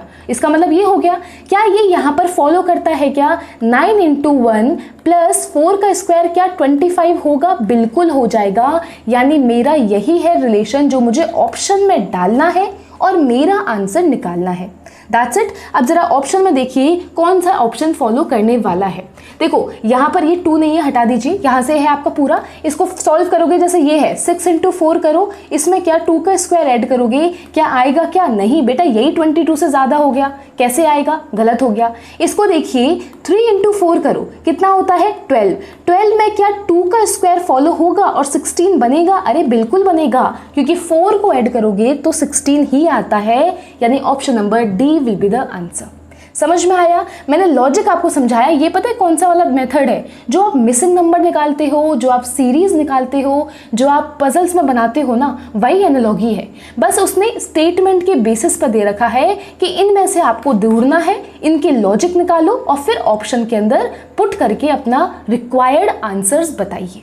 That's it. नेक्स्ट देखिए क्वेश्चन नंबर 31। क्लस्टर्स दे रखे हैं नंबर्स के और अल्फाबेट्स के। शिलोंग को इसने कोट किया है इस तरह, उत्तराखंड का कोट बताओ। ठीक है, तो पहले देखिए मैंने आपको क्या बताया कि नंबर जो है कहीं ना कहीं प्लेस वैल्यू से डिनोट करते हैं। ठीक है, अगर मैं प्लेस वैल्यूज को ऐड करूंगी क्या 96 आएगा क्या, जरा वो देखते हैं। 96 अगर आया तो इसका मतलब प्लेस वैल्यू का सम है। तो देखो जरा यहाँ पर शिलोंग का कोड कितना हो जाएगा, एस का यहाँ पर लिख लेती हूँ, देखो ये है आपका शिलोंग, तो एस का आपका प्लेस वैल्यू कितनी होती है 19, एच की प्लेस वैल्यू 8, आई की प्लेस वैल्यू आपके पास यहाँ पे कितनी हो जाएगी 9, एल की प्लेस वैल्यू कितनी होती है 12, यहाँ पर एल की प्लेस वैल्यू 12 होती है, यहाँ पर ओ की प्लेस वैल्यू 15 होती है, एन की 14 होती है और जी की 7 होती है। क्या इन सब को ऐड करने के बाद 96 बन रहा है? बिल्कुल बन रहा है, यानी कि सारे प्लेस वैल्यूज का जो सम है वही नंबर दे रखा है। ठीक है, इसका मतलब उत्तराखंड की सारी प्लेस वैल्यूज को ऐड करो, आपके पास 119 आंसर आ जाएगा। इसका मतलब ये ऑप्शन तो चले गए। अब मुझे क्या चाहिए, मुझे आगे का अल्फाबेट पता करना है कि इसका क्या है, इसका कौन सा रिलेशन लग रहा है। देखो आई और ओ दे रखा है, तो मुझे एक चीज क्लियर हो रही है, बेटा ये वोवल है ना, इसमें और कोई वोवल आ रहा है क्या, नहीं आ रहा। इसका मतलब सिर्फ वोवल को इन्होंने अल्फाबेट का रिलेशन बनाया है। ठीक है, उत्तराखंड में देखो वोवल क्या क्या है, यू सबसे पहले वोवल है, फिर आपका ये वाला ए वोवल है, फिर ये ए, फिर ये ए, यानी 3 बार ए आएगा और फिर यू आएगा उससे पहले, ये आपका कोड हो जाएगा। ऑप्शन नंबर ए आपका आंसर हो जाएगा। अब आप बोलिए मैम सोचेंगे कैसे कि वोवल है कि नहीं, यही तो है जहां पर आप प्रैक्टिस करते हो और आपको समझ में आता है धीरे धीरे कि कहां से कैसे करना है। मैंने ये 50-50 करवा दिया आपको, मैंने नंबर्स के थ्रू कि नंबर कैसे देखते हो प्लेस वैल्यूज से। उसके बाद अल्फाबेट को थोड़ा टाइम दीजिए और ज़रा सोचिए कैसे आप निकालेंगे। ठीक है, नेक्स्ट देखिए क्वेश्चन नंबर 32। आपको दे रखा है love is coded to tennis, चक्कर किससे कोड होगा और ऑफ साइड फुटबॉल से कोड है। तो आप लोगों को पता होगा बेटा लव एक तरह से स्कोरिंग टर्म है, यानी जब 0 स्कोर बनते हैं तो उसको लव कहा जाता है। तो टेनिस का जो स्कोरिंग टर्म होता है वो लव है, यानी उस स्पोर्ट्स का एक टर्म दे रखा है उसके आगे। फुटबॉल का एक टर्म है ऑफ साइड, जो आपका जो पेनल्टीज और वो उसमें आता है वो ऑफ साइड फुटबॉल के अंदर होता है। तो सिमिलरली चक्कर किस आपके स्पोर्ट का टर्म होगा ये आप लोगों को मुझे बताना है। आप बोलोगे कि मैम जो चक्कर होता है वो आपके किसका होता है, पोलो का आपका टर्म होता है, यानी कि option number B will be your answer. समझ में आ गया? तो ये टर्म्स याद करके जाना, स्पोर्ट्स के टर्मोलॉजीज में कहीं से भी पूछ लेता है एनालॉजी, अगर याद होगी तो बनेगी, नहीं याद होगी तो नहीं बनेगी। नेक्स्ट देखिए क्वेश्चन नंबर 33। आप लोगों का ये पूरा पढ़ना इतना नहीं है ज़रूरी, आपको पता है कि यहाँ से इतना क्वेश्चन है, x की वैल्यू निकालनी है और y की वैल्यू निकालनी है, यानी कि यहाँ से कुछ रिलेशन जो ये दोनों फॉलो करेंगे वही बच्चा ये दोनों फॉलो करने वाले है। तो आपको ऐसा x निकालना है कि 56 तक आपको पहुँचना पड़ेगा। ठीक है, तो ज़रा देखो मेरे पास ऑप्शन क्या है, 8 और 7 ही ऑप्शन है, यानी इन दोनों से ही 56 को लेकर आओ। तो सबसे पहले तो आप बोलोगे मैम 8 से भी डायरेक्ट मल्टीप्लाई हो रहा है, ठीक है, पर क्या 11 से अगर मल्टीप्लाई करोगे तो 144 या फिर 132 आ रहा है क्या, नहीं आ रहा। तो जरा x को अगर मैं 7 के साथ रखती हूँ, मैं यहाँ लिखती हूँ 7 का स्क्वायर, यानी कितना हो जाएगा 49। 56 तक जाने में से कितना और लगाना है, 7 और लगाना है। क्या ये बन सकता है, y में लगाओ, अगर मैं 11 को स्क्वायर करती हूँ यानी कि 121, इसमें अगर मैं 11 और जोड़ देती हूँ, क्या 132 ऑप्शन में दे रखा है, बिल्कुल दे रखा है, यानी 7 पर 132 आंसर हो सकता है। तो ऑप्शन नंबर सी आपका आंसर हो गया।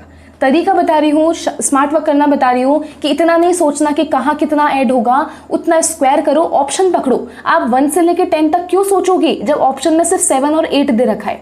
इन दोनों से उठाकर 56 लाना सीखो और क्या वो 11 पर फॉलो हो रहा है वो दिखाओ, आपका आंसर सीधा मिल जाएगा।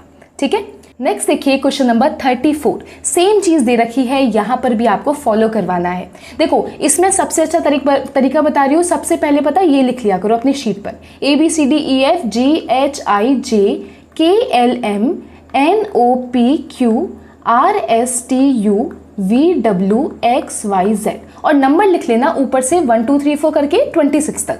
तो इससे क्या होगा, टाइम आपका बचेगा पेपर के अंदर, आपका आराम से 30 to 50 सेकेंड्स आपके बचेंगे देखने के लिए। ठीक है, कैसे बचेंगे जरा देखो। यहाँ पर अगर मैं ऑप्शन पुट करती हूँ, देखो अगर मैं यहाँ पर HPD डालती हूँ तो H से K देखिए जरा, यहाँ रहा H से K कितना जा रहा है 1 2 3, 3 स्टेप चल रहा है।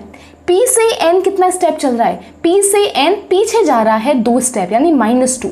और आपका D से F कितना जा रहा है, D से F जाना है तो आपका +2 जा रहा है। ठीक है, अगर ये मुझे यहाँ पर फॉलो हो रहा है यानी कि इस ऑप्शन को यहाँ डालिए NFS, तो Q से N क्या +3 जा रहा है क्या, देखो Q ये रहा आपका, Q से N जाना है बेटा, ये तो माइनस है पीछे जा रहा है, यानी ये ऑप्शन गलत हो गया। समझ गए। ऐसे आप डालिए दूसरा ऑप्शन, सबसे पहले MLH डालिए तो MLH का KNF से रिलेशन देखो और फिर QCV का OET से रिलेशन देखो। एक एक करके चेक कर लो, जो आपका गलत होगा तो आप आगे बढ़ जाना। M से K देखो जरा, M से K कितना जाएगा, वापस पीछे जा रहा है 2।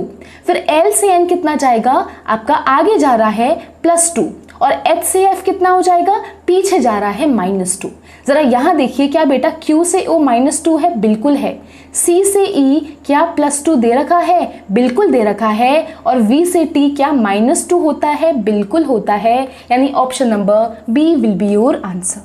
इजी लगा, ज्यादा नहीं सोचना कि मैम कौन सा आएगा कौन सा नहीं आएगा, एक ऑप्शन लो, एक एक अल्फाबेट उठाओ चाहे, ज्यादा नहीं। देखो H और K का रिलेशन अगर Q और N में आपका फॉलो होता तो आपका आंसर था, वरना नहीं था, तो आगे बढ़ जाओ। ठीक है, ऐसे करके चेक करोगे, आपका 10 सेकेंड ज्यादा लगेगा पर आपका एक्यूरेट आंसर आएगा। और ये लिख लेना, ये तो बहुत अच्छी चीज है रीजनिंग में टाइम बचाने के लिए। नेक्स्ट देखिए क्वेश्चन नंबर 35। आपको यहाँ पर कुछ क्लस्टर दे रखा होगा, यहाँ पर रिलेशन निकालो, इस रिलेशन के लॉजिक को ऑप्शन में जो भी फॉलो करेगा वो आपका आंसर हो जाएगा। इतना सिंपल होता है। बस यहाँ पर याद रखना 34 को 3 और 4 अलग अलग करके नहीं करने वाले हो, कुछ यही नोट में दे रखा है। ठीक है, तो जरा लगाओ 34, 12 और 10 में क्या रिलेशन लगेगा। तो मुझे कहीं ना कहीं दिख रहा है बच्चा, 34 और 10 का अगर माइनस करती हूँ तो 22 आता है, और 12 और 10 को ऐड करती हूँ तो 22 आ रहा है। क्या 56 और 17 को माइनस करने पे 39 आएगा, बिल्कुल। और 17 और 22 को प्लस करने पे 39 आ रहा है, बिल्कुल। यानी 1 और 2 नंबर को माइनस करने पे जो डिजिट आती है वही सेकंड नंबर और थर्ड नंबर को ऐड करने पे आती है।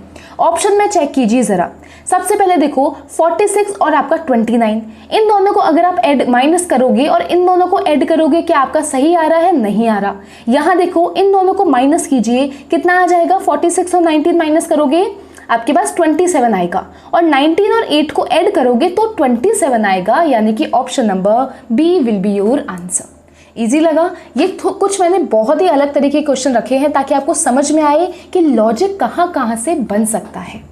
नेक्स्ट देखिए question number 36। BE17 is related to DJ51, तो in a certain way GJ23 is related to NT69, तो बताना है ऑप्शन में ये कौन सा रिलेट करने वाला है। ठीक है, दो आपको फॉलो करवाने के लिए दिया है कि अगर इसका रिलेशन DJ51 से है और आपका GJ23 का रिलेशन NT69 से है, तो बताओ ऑप्शन में क्या क्या कोड आपको देना पड़ेगा। तो जरा इनको चेक करते हैं। तो देखो BE से DJ मुझे जाना है, तो इसका मतलब सबसे पहले देखो नंबर देखते हैं। 17 है से 51 कितना जा रहा है, क्या मल्टीप्लाई 3 हो रहा है। यहाँ से 23 से 69 क्या मल्टीप्लाई 3 हो रहा है। इसका मतलब सीधा सीधा 17 का मल्टीप्लाई 3 कीजिए, कितना हो जाएगा 51। इसका मतलब फर्स्ट का कोड Y हो जाएगा। फर्स्ट का Y कोड इधर दे रखा है, इधर दे रखा है। ठीक है, ये आपका गलत हो गया। सेकंड देखो 19 का जो मल्टीप्लाई आप करोगे 3 से तो 57 आएगा, तो सेकंड का कोड Z हो जाएगा, यानी कि सेकंड का कोड Z होगा, फोर्थ का नहीं होगा। सेकंड का कोड Z होगा, ये भी नहीं होगा। इसका मतलब क्या एक ही ऑप्शन आ गया? इसका मतलब option number B will be the answer. ये तो मैंने इतना इजीली करवा दिया कि ऑप्शन ही एलिमिनेट करवा दिए, इसलिए ज्यादा पूरा सॉल्व करने मत बैठा करो, कभी कभी आधे से ही आपका आंसर आ जाता है। अब मैं जरा पर बता रही हूं कि अल्फाबेट में देखो क्या चीज आई है। यहाँ पर जी जे से पहुंचा है, ये कहां तक? एन टी तक पहुंचा है। तो जरा देखो जी से अगर मुझे एन जाना होगा तो कितना लेना है? जी के बाद एच आई जे के एल एम एन, यानी कि आप बोलोगे मैम पूरे 7 डिजिट ये चला है आगे जाकर। ठीक है, अगर 7 डिजिट चला है तो जे से टी तक कितना चलेगा? आपका K L M N O P Q R S, फिर टी आता है, यानी कि पूरा 9 डिजिट ये यहाँ पर चला है। तो अगर ये 7 9 यहाँ पर फॉलो होता है तो बिल्कुल सही होगा, पर बी से डी 7 नहीं होता बच्चा, और ई से जे 9 नहीं होता, यानी ये तो मेरा लॉजिक यहाँ पर नहीं लगने वाला। ठीक है, अब जरा दूसरा देखो, बी की प्लेस वैल्यू कितनी होती है? आप बोलोगे मैम 2 होती है। डी की प्लेस वैल्यू 4 होती है, तो 2 से 4 कैसे जा सकती हूँ मैं? क्या मैं 2 × 2 कर दूं? बिल्कुल जा सकती हूँ। ऐसे देखो ई से जे जाना है तो ई की प्लेस वैल्यू 5 होती है और आपका जे की प्लेस वैल्यू 10 होती है। क्या 5 को × 2 करोगे, क्या 10 नहीं आ जाएगा? यानी मल्टीप्लाई बाय 2 करके दूसरी प्लेस आ रही है। इसका मतलब यहाँ देखो जी और एन, जी की प्लेस वैल्यू 7 होती है, इसमें मल्टीप्लाई 2 करोगे तो 14 आएगा। क्या वो एन का ही तो प्लेस है आपका? इसका मतलब आपका ऊपर वाले डिजिट के प्लेस वैल्यू को मल्टीप्लाई बाय 2 करिए तो आपका नीचे वाले की प्लेस वैल्यू आ जाएगी, तो आपका अल्फाबेट डिसाइड हो जाएगा। तो ये वाला लॉजिक आपका अल्फाबेट्स के अंदर लग रहा है। नेक्स्ट टॉपिक देखिए, coding decoding, very very very important. इसके बारे में तो आपका मैंने नए वाले टाइप्स भी इंक्लूड करे हैं जो कि स्टेटमेंट वाले होते हैं। ठीक है, उनको कराने का तरीका बताऊंगी। बैच वालों आप लोगों को भी बताया, याद आया? वो सेंटेंस लिखकर जहाँ पर थोड़ा सा 10-15 सेकंड ज़्यादा लगते हैं पर आप बिल्कुल परफेक्टली उसका आंसर्स कर पाएंगे। ठीक है, तो इसके तरीके के लिए रेडी हो जाइए। क्वेश्चन नंबर 37 देखो, क्लाइंट को अगर इसने ऐसे कोड किया है तो इसने बोला है अगर इसको भी इसने ऐसे कोड किया है तो इस वर्ड को कोड करना है आप लोगों को। तो देखो एक एक करके देखेंगे कि क्लाइंट का कोड क्या है। अगर यही कोड आपका दूसरे में लग गया तो हम अपने आप अपना आंसर निकाल लेंगे। ठीक है, तो जरा इसका कोड देखिए। तो सी से ही कोडिंग डिकोडिंग में ही वो सीरीज याद आएगी, वो काम आएगी। ए से लेके एम तक और उल्टा एन से लेके जेड तक, जो मैंने बोला था ना, ए से एम तक लिख लेना और एन से जेड तक उल्टा लिख लेना। तो ये सीरीज यहाँ पर ही काम आएगी, बहुत अच्छे से टाइम आपका बचाएगी और आपको पता चलेगा बिल्कुल किस में कितना डिफरेंस दे रखा है। तो देखो सी से ई तक कितना है? आप बोलोगे कि मैम +2 है। एल से के तक कितना है? -1 का होता है। आई से के तक +2 का होता है। ई से डी तक आपका -1 का होता है। एन से पी आपका +2 होता है और टी से एस -1 होता है। यानी ये पैटर्न अगर मेरा इधर फॉलो हो गया तो मेरा आंसर सही होगा। तो T से क्या -1 V आएगा क्या? आप बोलोगे कि मैम बिल्कुल, T से पीछे क्या आता है आपका? V आता है, सॉरी +2 करके V आता है ना। अच्छा ये रहा ना फर्स्ट वाला, तो +2 ही होगा। तो T से +2 करोगे तो V आएगा, बिल्कुल आएगा। I से क्या पीछे H आता है क्या? हाँ, H I तभी तो होता है, यानी कि I से -1 करोगे तो H आता है। फिर M से +2 करोगे तो O आएगा। यानी ये वाला पैटर्न आपके जो दूसरे वाला कोड दे रखा है इसमें पूरी अच्छे से फॉलो हो रहा है। इसका मतलब ये जो वर्ड आपको दे रखा है इसमें क्या फॉलो होना है? +2 -1 +2 -1 +2 और आपका -1। यानी D से ज़रा +2 करिए तो आपका कौन आ जाएगा? D से +2 करके F आएगा, I से -1 करके H आएगा, V से +2 करके X आएगा, O से -1 करके N आएगा, R से +2 करके आपका T आएगा और C से -1 करके B आ जाएगा। यानी option number A will be the answer. समझ आ गया? इजी था, सबको तरीका पता है कि मैम लिख लेंगे तो और इजीली सॉल्व हो जाएगा और हमें दिखने लग जाएगा कि कौन सा कितने डिस्टेंस पे दे रखा है। नेक्स्ट देखिए क्वेश्चन नंबर 38। इस टाइम वेंडर ने आपको इसी टाइप का कुछ क्वेश्चन दिया था, मैं आपको करवा रही हूँ ताकि और इजीली समझ में आए कि ये कैसे करते हैं। देखो यहाँ पर 3 दे रखे हैं इसने, यानी कि पहला तो मेरा ये रहा, ठीक है, दूसरा मेरा ये रहा। इन दोनों में जो मेरा फॉलो होगा वही मेरा आंसर होगा। तो ज़रा देखो अगर मैं इसको अलग से लिख लेती हूँ ज़रा, HWJI और आपका SDQR, इस तरह से, ये Q है बच्चा, ठीक है। अब देखो ज़रा, अब आप पहले लाइन से चलिए। आप बोलोगे मैम T से H तो नहीं जा पा रहे, पर हम T से S जरूर जा पा रहे हैं। तो T से S जाने में आप क्या बोलोगे कि मैम यहाँ से यहाँ तक जाने में मुझे पीछे जाना है -1। क्या E से D जा सकते हो? E से D भी -1 लग रहा है। क्या R से Q जा सकते हो -1 से? बिल्कुल जा सकते हैं। और S से R भी -1 जा सकते हैं। यानी 1 और 3rd नंबर का जो वर्ड्स हैं इनमें -1 का रिलेशन लग रहा है। तो बेटा अगर जो ट्रिम होगा ना, तो T का -1 करोगे तो कितना आ जाएगा? T का -1 करते ही आपके पास एक स्टेप पीछे जाओ तो S आ जाएगा। तो यहाँ 3rd वाले कॉलम में S कहाँ पर है? ये रहा। इसका मतलब फर्स्ट का जो आपका तीसरा कॉलम होगा वो आपका Q होगा। क्या ये समझ में आया? यानी ये वाला कोड ट्रिम के लिए यूज किया गया है। K का -1 करोगे कितना आएगा? K का -1 करते ही J आता है, तो इसका कोड कौन सा हो जाएगा? J वाला हो जाएगा। यानी सेकंड वाले का जो 3rd कोड होगा वो R हो जाएगा। यहाँ तक समझ में आया? ये इजी लगा? तो पहले वाले का Q कोड और दूसरे वाले का R कोड सही है। पहले का R कोड नहीं, पहले का Q कोड दूसरे का R, पहले का P गलत हो गया। तो 2 ऑप्शन यहाँ से एलिमिनेट हो जाते हैं। तो सबसे पहला तरीका, ठीक है। अब जरा देखो सेकंड वाला जो है ये कैसे आता है, इसको निकालेंगे और जैसे ही ये निकल जाएगा हमारा आंसर आ जाएगा, ठीक है। तो जरा देखो, आपका यहाँ से आप अगर HWJI पर जाना चाहते हैं तो कितना लग रहा है वो देखिए। पहली चीज T से H जा रहे हो, E से W, R से J और H से I। आप बोलोगे कि मैम कुछ भी नहीं बन रहा है इसमें लॉजिक। तो बेटा अब काम आता है जो मैंने ड्राइंग आपको लिखने को बोली थी ना, वो चीज़ ABCDEFGHIJKLMNOPQRSTUVWXYZ। ये क्यों लिखा है ज़रा देखिए। HWJI यानी कि यहाँ देखो T से H गए तो बेटा T मेरा ये रहा और H मेरा ये रहा। क्या ये इस तरह से नहीं हो रहा? एक पॉइंट इधर आ रहा है तो दूसरा उसका इधर आ रहा है। ये डायग्राम फॉलो करना जरा। E से W देखो, E इधर है, W इधर है, तो बेटा W अगर इधर है, पास में V है, V के ऊपर E दे रखा है। ऐसे देखो, क्या R का J से रिलेशन है? क्या R कहाँ पर है? ये रहा आपका R। तो R यहाँ है, R के पास Q है, Q के ऊपर जस्ट J है। यानी ये ऐसे चल रहा है पैटर्न आपका, इस तरह से ये आपका पैटर्न फॉलो हो रहा है। तो क्या ट्रिम के लिए आप पैटर्न फॉलो कर दोगे? T अगर है, T के पास में S आएगा, S के ऊपर कौन आ जाएगा? आपका यहाँ से S के ऊपर H आ जाएगा, यानी कि T का रिलेशन H के साथ होगा। तो ये जो H वाला होगा ये फर्स्ट वाले का कोड होगा, यानी फर्स्ट का कोड B हो जाएगा। तो किस में है? सिर्फ एक में है, टिक कर दीजिए और आगे बढ़िए।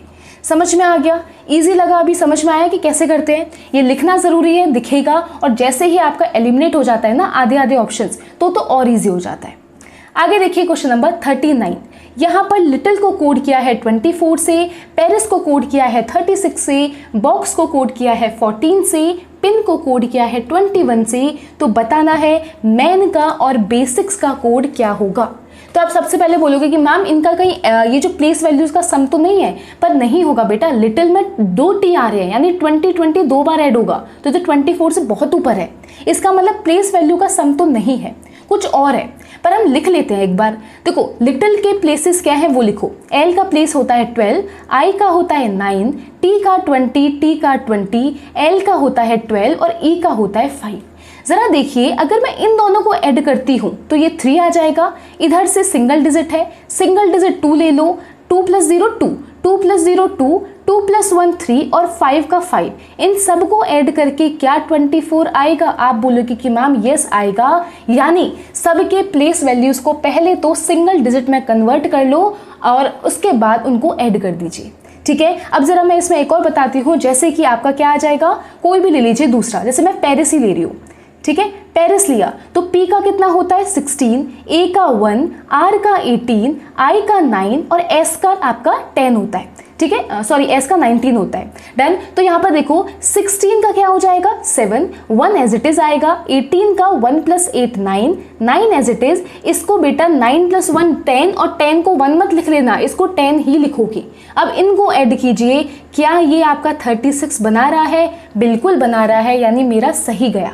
सिमिलरली मैन को लिखिए, मैन एम का होता है 13, ए होता है 1 और एन होता है 14। तो 13 का तो 4 आएगा, इसका 1 आएगा और इसका 5 आएगा। इनको ऐड करोगे तो आंसर 10 आ जाएगा। तो 1 का कोड डी हो जाएगा।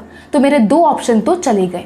ऐसी सेकंड देख लीजिए, इसको ऐड करोगे आपके पास आंसर आएगा और आंसर मुझे कमेंट में डालोगे कि आपका 39 का आंसर क्या आ रहा है। बेसिक का कोड निकालो, 35 आएगा या फिर 40 आएगा और मुझे बताइए। क्या समझ में आया? ये बहुत इंटरेस्टिंग क्वेश्चन था, बहुत लॉजिकली सोचना पड़ेगा, बट प्लेस वैल्यू आपको इतना आइडिया हो गया कि मैम प्लेस वैल्यू से तो नहीं आएगा, कुछ तो हमें प्लेस वैल्यू में ऊपर नीचे करना पड़ेगा, तभी वो जाकर आने वाला है। ठीक है, आगे देखें क्वेश्चन नंबर 40 आपका। ये होता है स्टेटमेंट वाला क्वेश्चन जो मैंने बैच वालों को करवाया था लिखकर पूरा।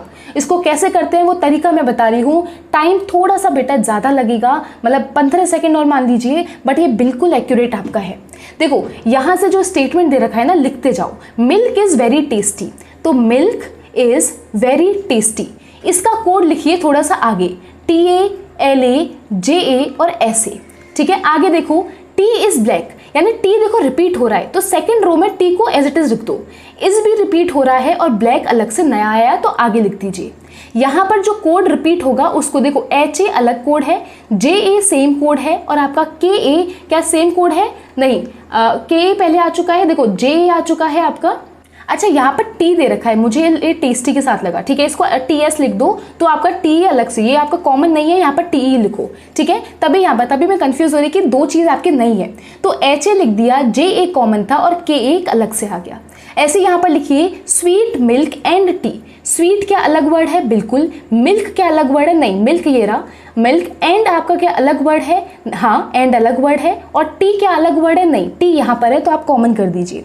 अब जरा आगे बढ़िए, यहाँ पर ऑप्शन देखो, HAPASARE, यानी HA सेम आ गया, PA आपका अलग आ गया, SA आपका सेम आ गया और आपका RA आपका अलग आ गया। यहाँ तक ऐसे लिख देना है, जल्दी जल्दी लिख दोगे वैसे तो, बस यहाँ पर थोड़ा टाइम लगा। ठीक है, अब जरा देखो मिल्क का कोड। बेटा यहाँ पर पकड़ो जरा, मिल्क का है, आप बोलोगे मैम ये रहा मिल्क। मिल्क किस किस रो में कॉमन है? आप बोलोगे कि मैम फर्स्ट रो और थर्ड रो में कॉमन है, तो जो भी कोड फर्स्ट रो और थर्ड रो में कॉमन होगा वो इसका कोड हो जाएगा। जरा देखो SA क्या फर्स्ट और थर्ड में कॉमन है और बाकी कोई भी ऐसा नहीं है जो कॉमन होगा, इसका मतलब मिल्क का कोड ऐसे ही होगा, यानी ऑप्शन नंबर 1 मेरा सही हो गया। ठीक है, अब sweet black tea can be coded as. Sweet का कोड देखो, स्वीट कहाँ पर लिखा हुआ है आपका? ये रहा। स्वीट कहीं पर भी कॉमन नहीं है, यानी ऐसा कोड जो कहीं कॉमन नहीं है वो है PA और RA, यानी यहाँ पर क्या PA RA आ रहा है? आ रहा है। देखो कैन भी हो सकता है PA की जगह RA या PA कुछ भी हो सकता है, यानी कि इसने स्ट्रिक्टली नहीं बोला कि यही होगा, इसने बोला है ये हो सकता है, यानी अभी चांसेस हैं। तो स्वीट का कोड या तो PA होगा या फिर RA होगा। ब्लैक बताइए, ब्लैक का कोड आप बोलेंगे मैम ब्लैक यहाँ पर है, तो ब्लैक किस में कॉमन है? सिर्फ सेकंड रो में कॉमन है, तो ऐसी कौन सी है जो सिर्फ सेकंड रो में कॉमन है? तो आप बोलोगे कि मैम वो हो जाएगा KA, यानी KA ब्लैक का कोड हो गया। और टी कहाँ पे कॉमन है? टी आपका सिर्फ कॉमन किस में है? आपका थर्ड वाले में कॉमन है और आपका सेकंड वाले में कॉमन है। इसका मतलब ऐसा कोड जो थर्ड और सेकंड में कॉमन है वो टी का कोड हो जाएगा, यानी कि HA इसका कोड हो जाएगा। क्या आंसर में है? बिल्कुल है बेटा, बस PA की जगह RA दे रखा है, जो कि हो सकता है, मतलब दोनों में से कुछ भी चलेगा। क्यों? क्योंकि ऑप्शन में मुझे साफ बोला है can be coded as, strictly मुझे नहीं कहा, यानी option number C will be the answer, कि दोनों स्टेटमेंट आपका जो है फॉलो कर रहे हैं, यानी कंक्लूड कर पा रहे हैं। क्लियर हो गया? स्टेटमेंट से करोगे कभी गलत नहीं होगा, सेंटेंस से करोगे कभी गलत नहीं होगा, 15 सेकंड 20 सेकंड ज़्यादा लोगे, बट बहुत ही एक्यूरेट आंसर आने वाला है। नेक्स्ट देखिए क्वेश्चन नंबर 41। आपको एक डब्बा दे दिया जाता है, एक वर्ड दे दिया जाता है, इसको कोड करने के लिए बोला जाता है। ठीक है, कैसे करोगे जरा देखिए, यहाँ पे एक ऑप्शन मिसिंग है, कोई बात नहीं, हम देख लेते हैं, अगर होगा तो हम बना लेंगे। तो देखो पहले चेक करो, बोला क्या है? कंडीशन। जो भी कंडीशन बेटा इसमें फॉलो हुई ना उसको हम फॉलो करवाएंगे, उसके बाद हम इसको कोड करेंगे। If the first letter is consonant and the last letter is vowel, तो यहाँ पर देखो क्या मेरे इस वर्ड में पहला लेटर कॉन्सोनेंट है? बिल्कुल है। क्या लास्ट लेटर वॉवल है? क्या? बिल्कुल है। यानी ये जो आगे दे रखा है ना कि their codes are to be interchange, तो ये फॉलो करना पड़ेगा। तो तो m का कोड e के नीचे लिखोगे, यानी m का कोड कितना है 4, तो ये यहाँ पर लिखोगे, और e का कोड कितना है आपका 8, वो यहाँ पर लिखोगे। ठीक है। सेकंड कंडीशन देखिए, if both the first and last letter are consonant, नहीं आगे कॉन्सोनेंट है पीछे वॉवल है, तो सेकंड कंडीशन फॉलो नहीं होगी। थर्ड देखिए, if both the first and the last letter are vowel, ये भी मेरी फॉलो नहीं होगी, यानी सिर्फ पहली फॉलो हुई है और हमने उसके अकॉर्डिंग चेंजेस क्रिएट कर दिए हैं। ठीक है। अब क्या करोगे, बाकी चीजों को एज इट इज कोड कर दोगे। तो यहाँ पर U का कोड कितना है @ P का कोड कितना है 5, R का कोड कितना है स्टार, और K का कोड कितना है 1। तो इसके अकॉर्डिंग आपका आंसर कितना आ जाएगा, option number D will be your answer. समझ में आ गया, इजी था। ये एक नया टाइप का एक मैंने इंट्रोड्यूस किया है इसमें, ताकि अगर आ जाता है पेपर में तो आप कर पाएंगे। ठीक है। आगे बढ़ते हैं, क्वेश्चन नंबर 42 देखिए। कार्ड को कोड किया है इस नंबर से, सर्व को कोड किया है इस नंबर से, पैक को कोड किया है इस नंबर से। डी का कोड पूछा, बेटा अगर ये ऐसे कोड पूछे ना, इसका मतलब ये कॉमन एलिमेंट है और इसका कोड इनमें से ही मिलेगा। जैसे यहाँ देखो, कार्ड अगर है, इसमें मेरा डी दिख रहा है, तो मुझे यहीं से निकालना पड़ेगा, तो मुझे बाकी 3 को, इन CAR को हटाना पड़ेगा। तो C देखो कहाँ पर है, पैक में C है और A भी है इसमें, इसका मतलब C और A के कोड यहाँ पर देखो क्या है जो इसके साथ कॉमन है। आप बोलोगे कि मैम एक तो इसमें 9 कॉमन है और एक 7 कॉमन है, इसका मतलब C और A का कोड 9 और 7 में से कुछ तो होगा, चाहे C का 9 हो या फिर 7 हो, कुछ भी चलेगा, मुझे नहीं मतलब है, बस मुझे नंबर D का चाहिए। तो 7 और 9 हटा दीजिए। अब कौन सा बचा है आपके पास, यानी ये कौन सा कोड था, C और A का था। अब R को देखिए, R इसमें आ रहा है, यानी 1 2 5 6 में कौन सा नंबर कॉमन है, 5 कॉमन है, यानी 5 R का कोड हो जाएगा। बचा क्या, 3 बचा, यानी D का कोड मेरा 3 हो जाएगा। समझ में आ गया, बहुत इजी था, बस कॉमन एलिमेंट देखना है, उतना हटाते जाओ और जो भी बचेगा वो आपका आंसर हो जाएगा। आगे बढ़ते हैं नेक्स्ट टॉपिक की तरफ, दैट इज सीरीज। सीरीज आप लोगों ने बहुत सॉल्व करी होंगी, आज यहाँ पर सॉल्व करते हैं अलग एक तरीके के साथ। क्वेश्चन नंबर 43 देखिए, आपको दे रखा होता है, मैं बता रही हूँ इजीली क्या करना है आपको। सबसे पहले यहाँ पर ये क्यू के आगे बेटा थोड़ा सा और आगे ब्लैंक है, देखो ये इस तरह से है, dash Q dash S P dash R dash, ये डबल डैश जो है ना ये एक ही डैश है, तो इसलिए इसे वन ही एक ही कंसिडर करिएगा। ठीक है। और ये ऐसे ही आगे चल रहा है, तो इसका मतलब ये 2 डैशेज आ जाएंगे, यहाँ पर 2 डैश आ जाएंगे। अब यहाँ पर करने का तरीका मैं आपको बताती हूँ। ठीक है। देखो सबसे पहले इसको काउंट कर लो कि कितने लेटर है, 1 2 3 4 5 6 7 8 9 10 11 12 13 14 15 एंड 16 मेरे लेटर्स हैं टोटल। ठीक है। इसको डिवाइड कर दो 4 से या फिर किसी से भी, कि एक कॉमन आपके रोज बन जाए। तो मैं अगर इनका 4 के रो बनाती हूँ, यानी 4 रो में मैं बना देती हूँ, तो पहला वाला लेटर लिखो ऐसे ही, फिर Q लिख दीजिए, फिर एक डैश, फिर S लिख दीजिए। S के बाद मतलब 4 का मैं क्लस्टर बना रही हूँ। S के बाद फिर नीचे रिपीट करो, P लिखो, फिर डैश लिखो, फिर R लिखो, फिर डैश लिखो, यहाँ तक बन चुका। फिर डैश लिखिए, Q लिखिए, फिर डैश लिखिए, फिर डैश लिखिए, यानी यहाँ तक बन चुका। फिर P लिखिए, डैश लिखिए, R लिखिए, डैश लिखिए। ईजी वे, ईजी तरीका बता रही हूँ। बैच वालों क्या याद आया, ये मैंने आपको सिखाया है। अब यहाँ पर फिल कर दीजिए, बेटा ये रो में कौन दिख रहा है, P दिख रहा है, तो पहले नंबर पे P हो जाएगा, सेकंड नंबर पे कौन होगा, R हो जाएगा, थर्ड नंबर पे कौन होगा, ऐसे चलो इस तरह से। थर्ड नंबर पे किसकी रो है, Q की रो है। फोर्थ नंबर पे किसकी रो है, S की रो है। फिफ्थ नंबर पे P की रो है। 6 नंबर पे R की रो है। तो इस तरह से कंप्लीट कर लोगे, आपके पास आंसर आ जाएगा फर्स्ट ऑप्शन आपका। इजी था। ये आप कैसे करते होंगे पहले कि हम ऑप्शन पुट कर रहे हैं, फिर हम देख रहे हैं कौन सा फॉलो हो रहा है कौन सा नहीं हो रहा। ये तरीका लगाना, क्लस्टर्स बनाना, रोज में लिखना, और जिसकी रो चल रही है वही उस ब्लैंक को फॉलो करेगा। ठीक है। क्वेश्चन नंबर 44 देखिए, लेटर क्लस्टर्स दे रखे हैं, आपको यहाँ पर बताना है। तो आप बोले कि मैम ये तो इजी हो गया, अल्फाबेट्स को देखेंगे कितने गैप के बाद आ रहा है, कितने अपने आप को रिपीट करेगा, वो आपका आंसर हो जाएगा। तो देखो C से H कितना जा रहा है, आप बोलोगे मैम इनके बीच में 4 का डिफरेंस है। H से S के बीच में 10 का डिफरेंस है। S से X के बीच में 4 का डिफरेंस है। X से C के बीच में 4 का डिफरेंस है।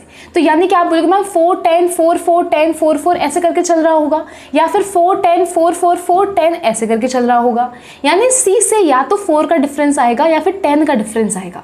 तो बेटा अगर C से 4 का डिफरेंस आता तो कितना होता, H आपके पास हो जाता, और अगर 10 का होता तो आपके पास क्या आता, अगर C के आगे आप बीच में 10 लेकर आ रहे हो, D E F G H I J K L M, यानी कि N आपके पास आ जाता 10 के डिफरेंस पे। तो यहाँ पर N तो नहीं है बच्चा, तो आपका ये तो कट जाएगा, तो 4 का ही डिफरेंस यहाँ से चलने वाला है। ठीक है, इसका मतलब आगे H ही आएगा, एक ही ऑप्शन है, टिक कर दीजिए। नहीं आ रहा कोई बात नहीं, आगे वाले को सॉल्व करो। A से E जाओगे तो कितने आ रहा है, बीच में आपका 3 लेटर्स आ रहे हैं। E से I 3 लेटर्स, I से M 3 लेटर्स, M से Q 3 लेटर्स, तो बेटा Q से आगे भी तो 3 लेटर्स आएंगे, और जैसे ही 3 लेटर्स काउंट करोगे आपके पास U आंसर आ जाएगा। तो सेकेंड लेटर आपका U हो जाएगा।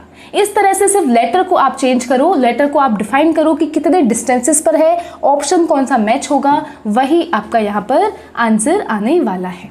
आगे देखिए क्वेश्चन नंबर 45। क्वेश्चन मार्क पूछा है, सीरीज में यहाँ पर लिख देती हूँ 68 3 63 3 57 9 50 15 42 33 एंड 33, फिर क्वेश्चन मार्क है। बैच वालों के याद आ रहा है जो मैं अल्टरनेटिव जो मिक्स सीरीज पढ़ाती थी कि एक सीरीज तो आपको अलग दिखेगी और एक सीरीज आपको अलग दिखने वाली है।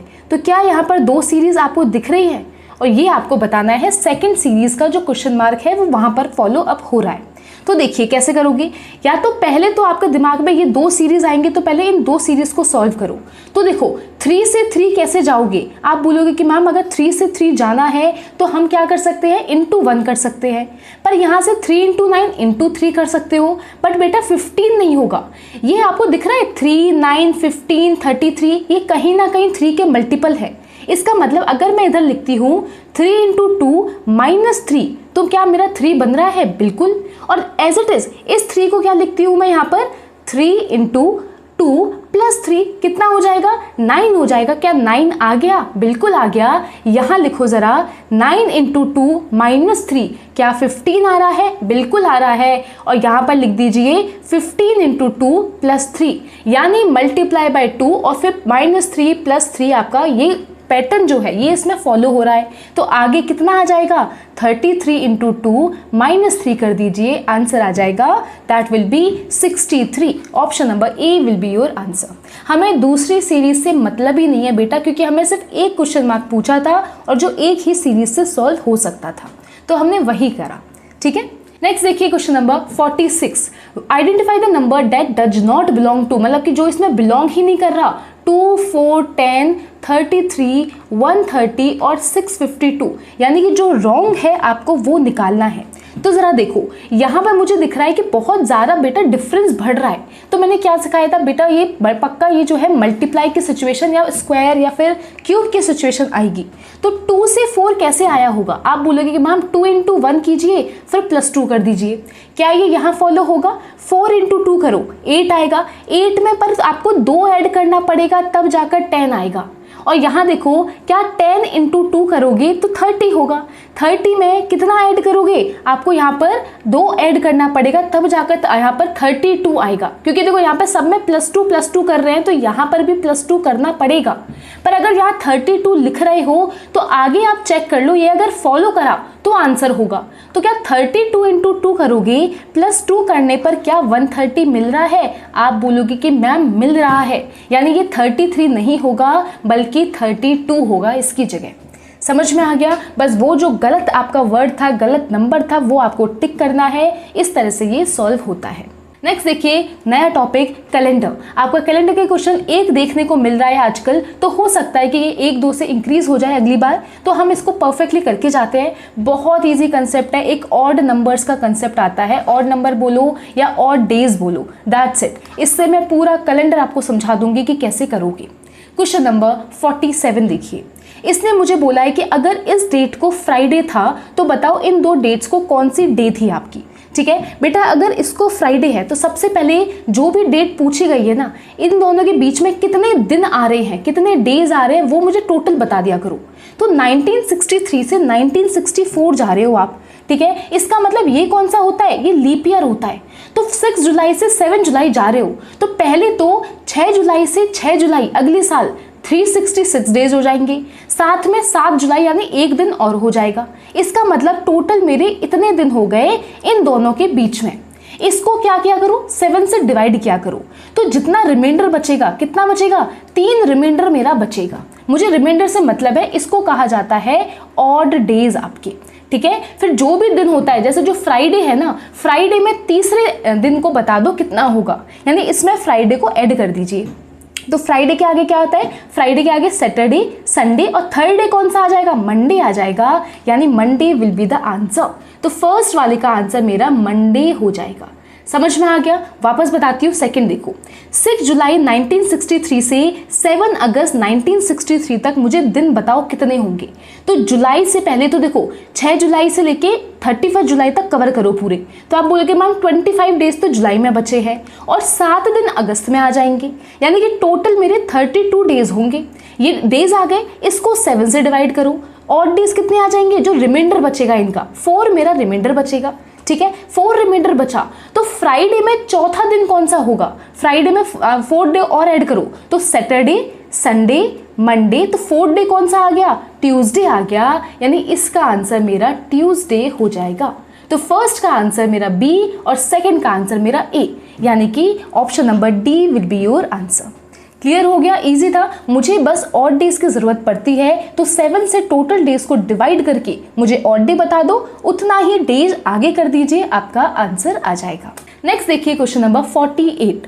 If day before yesterday was Friday, यानी देखो आज का दिन यानी ये टुडे, ठीक है, पहले क्या होगा, कल के दिन यस्टरडे हुआ होगा, उससे पहले डे बिफोर यस्टरडे हुआ होगा, तो इसके दिन को बोला है ये फ्राइडे है आपका।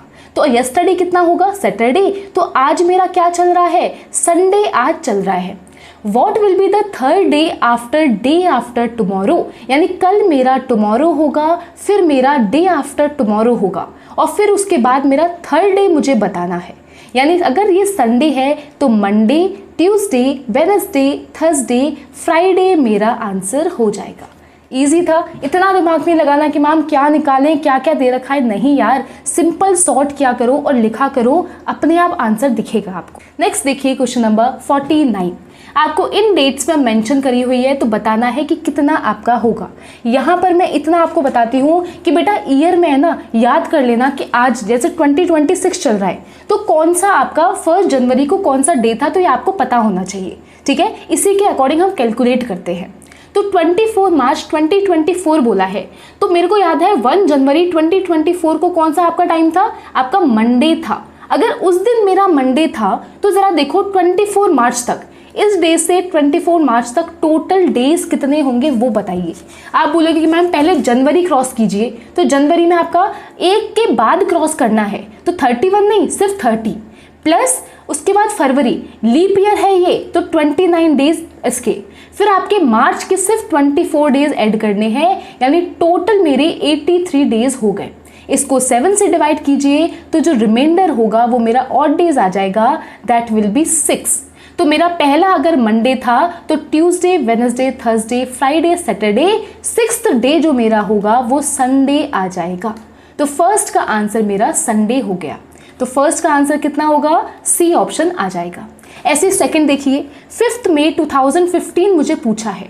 अगर 5 मई 2015 पूछा है, मुझे पता है 1 जनवरी 2015 को थर्सडे हुआ करता था। अगर ये थर्सडे हुआ है तो बताओ जनवरी में 30 दिन, फरवरी में 28 दिन, मार्च में 31 दिन, फिर उसके बाद अप्रैल में 30 दिन, और मई में कितने दिन लेने हैं, सिर्फ 5 दिन लेने हैं। टोटल 124 डेज, डिवाइड करो 7 से, यानी रिमाइंडर यहाँ से कितना आ जाएगा, यहाँ से रिमाइंडर 5 आ जाएगा। इसका मतलब ऑड डेज 5 हो गए। तो थर्सडे के बाद 5th डे बताओ कौन सा होगा, थर्सडे के बाद क्या होगा, फ्राइडे, सैटरडे, संडे, मंडे, और 5th डे आपका ट्यूसडे आ जाएगा। तो सेकंड का आंसर ए हो गया। Option number A will be your answer. Easy लगा, मज़ा आया। कैलेंडर बहुत इंटरेस्टिंग टॉपिक है, बस आपको 1 जनवरी के आसपास का ना दिन याद रख लिया करो, ठीक है। मैं 50 क्वेश्चन में बताती हूँ कि कैसे करोगे अगर एक ही दिन आपको याद है तो। देखो अगर 5 जनवरी 2018 को संडे था तो बताओ 5 जनवरी को आपका क्या है, then which of the following. अच्छा, आगे कौन सी ईयर में संडे ही होगा 5 जनवरी के ऊपर। तो देखो 2018 में अगर बेटा संडे था ना, उसके बाद जरा कैलकुलेट करो, आप बोलोगे कि मैम हर 7वें दिन आपका दिन रिपीट होता है, क्योंकि वीक आपका कितना होता है, हफ्ता जो होता है 7 का होता है। तो अगर हर 7वें दिन रिपीट होगा, पर बच्चा बीच में एक लीप ईयर आता है, याद है, और लीप ईयर में 2 दिन एक्स्ट्रा, 1 दिन एक्स्ट्रा होता है, यानी कि 7 की जगह सिर्फ 6 दिन हो जाएगा। हर 6 दिन के बाद साल रिपीट करेगा, यानी कि अगर 18 में संडे था तो 6 साल और बढ़ाओ, यानी 2024 में वापस से रिपीट होगा और यहाँ पे भी संडे आ जाएगा। ऑप्शन नंबर क्या हो जाएगा, सी विल बी द आंसर। तो कोई भी ज़रूरत नहीं थी याद करने की, 1-2 साल का याद कर लो कि 2024 में अगर संडे है मैम, तो आप मुझसे किसी भी आप साल का 1 तारीख पूछ लीजिए, मैं बता दूंगा कितना होगा। ठीक है, तो इस तरह से क्वेश्चन सॉल्व करते हैं कैलेंडर के। And this was all about your verbal reasoning. I hope बहुत अच्छे से समझ आई होगी। मैंने मेजर सारे स्टेटमेंट, नए वेंडर के फेवरेट आपके टॉपिक जो नई पैटर्न के हो सकते हैं, सब इंक्लूड करे हैं एंड अच्छे से आपको हर मेथड, हर ट्रिक्स और हर स्मार्ट वर्क आपको करना सिखाया है। क्वेश्चंस के अंदर कैसे आप उनको प्रोसीड कर सकते हैं। So this was all about your verbal reasoning.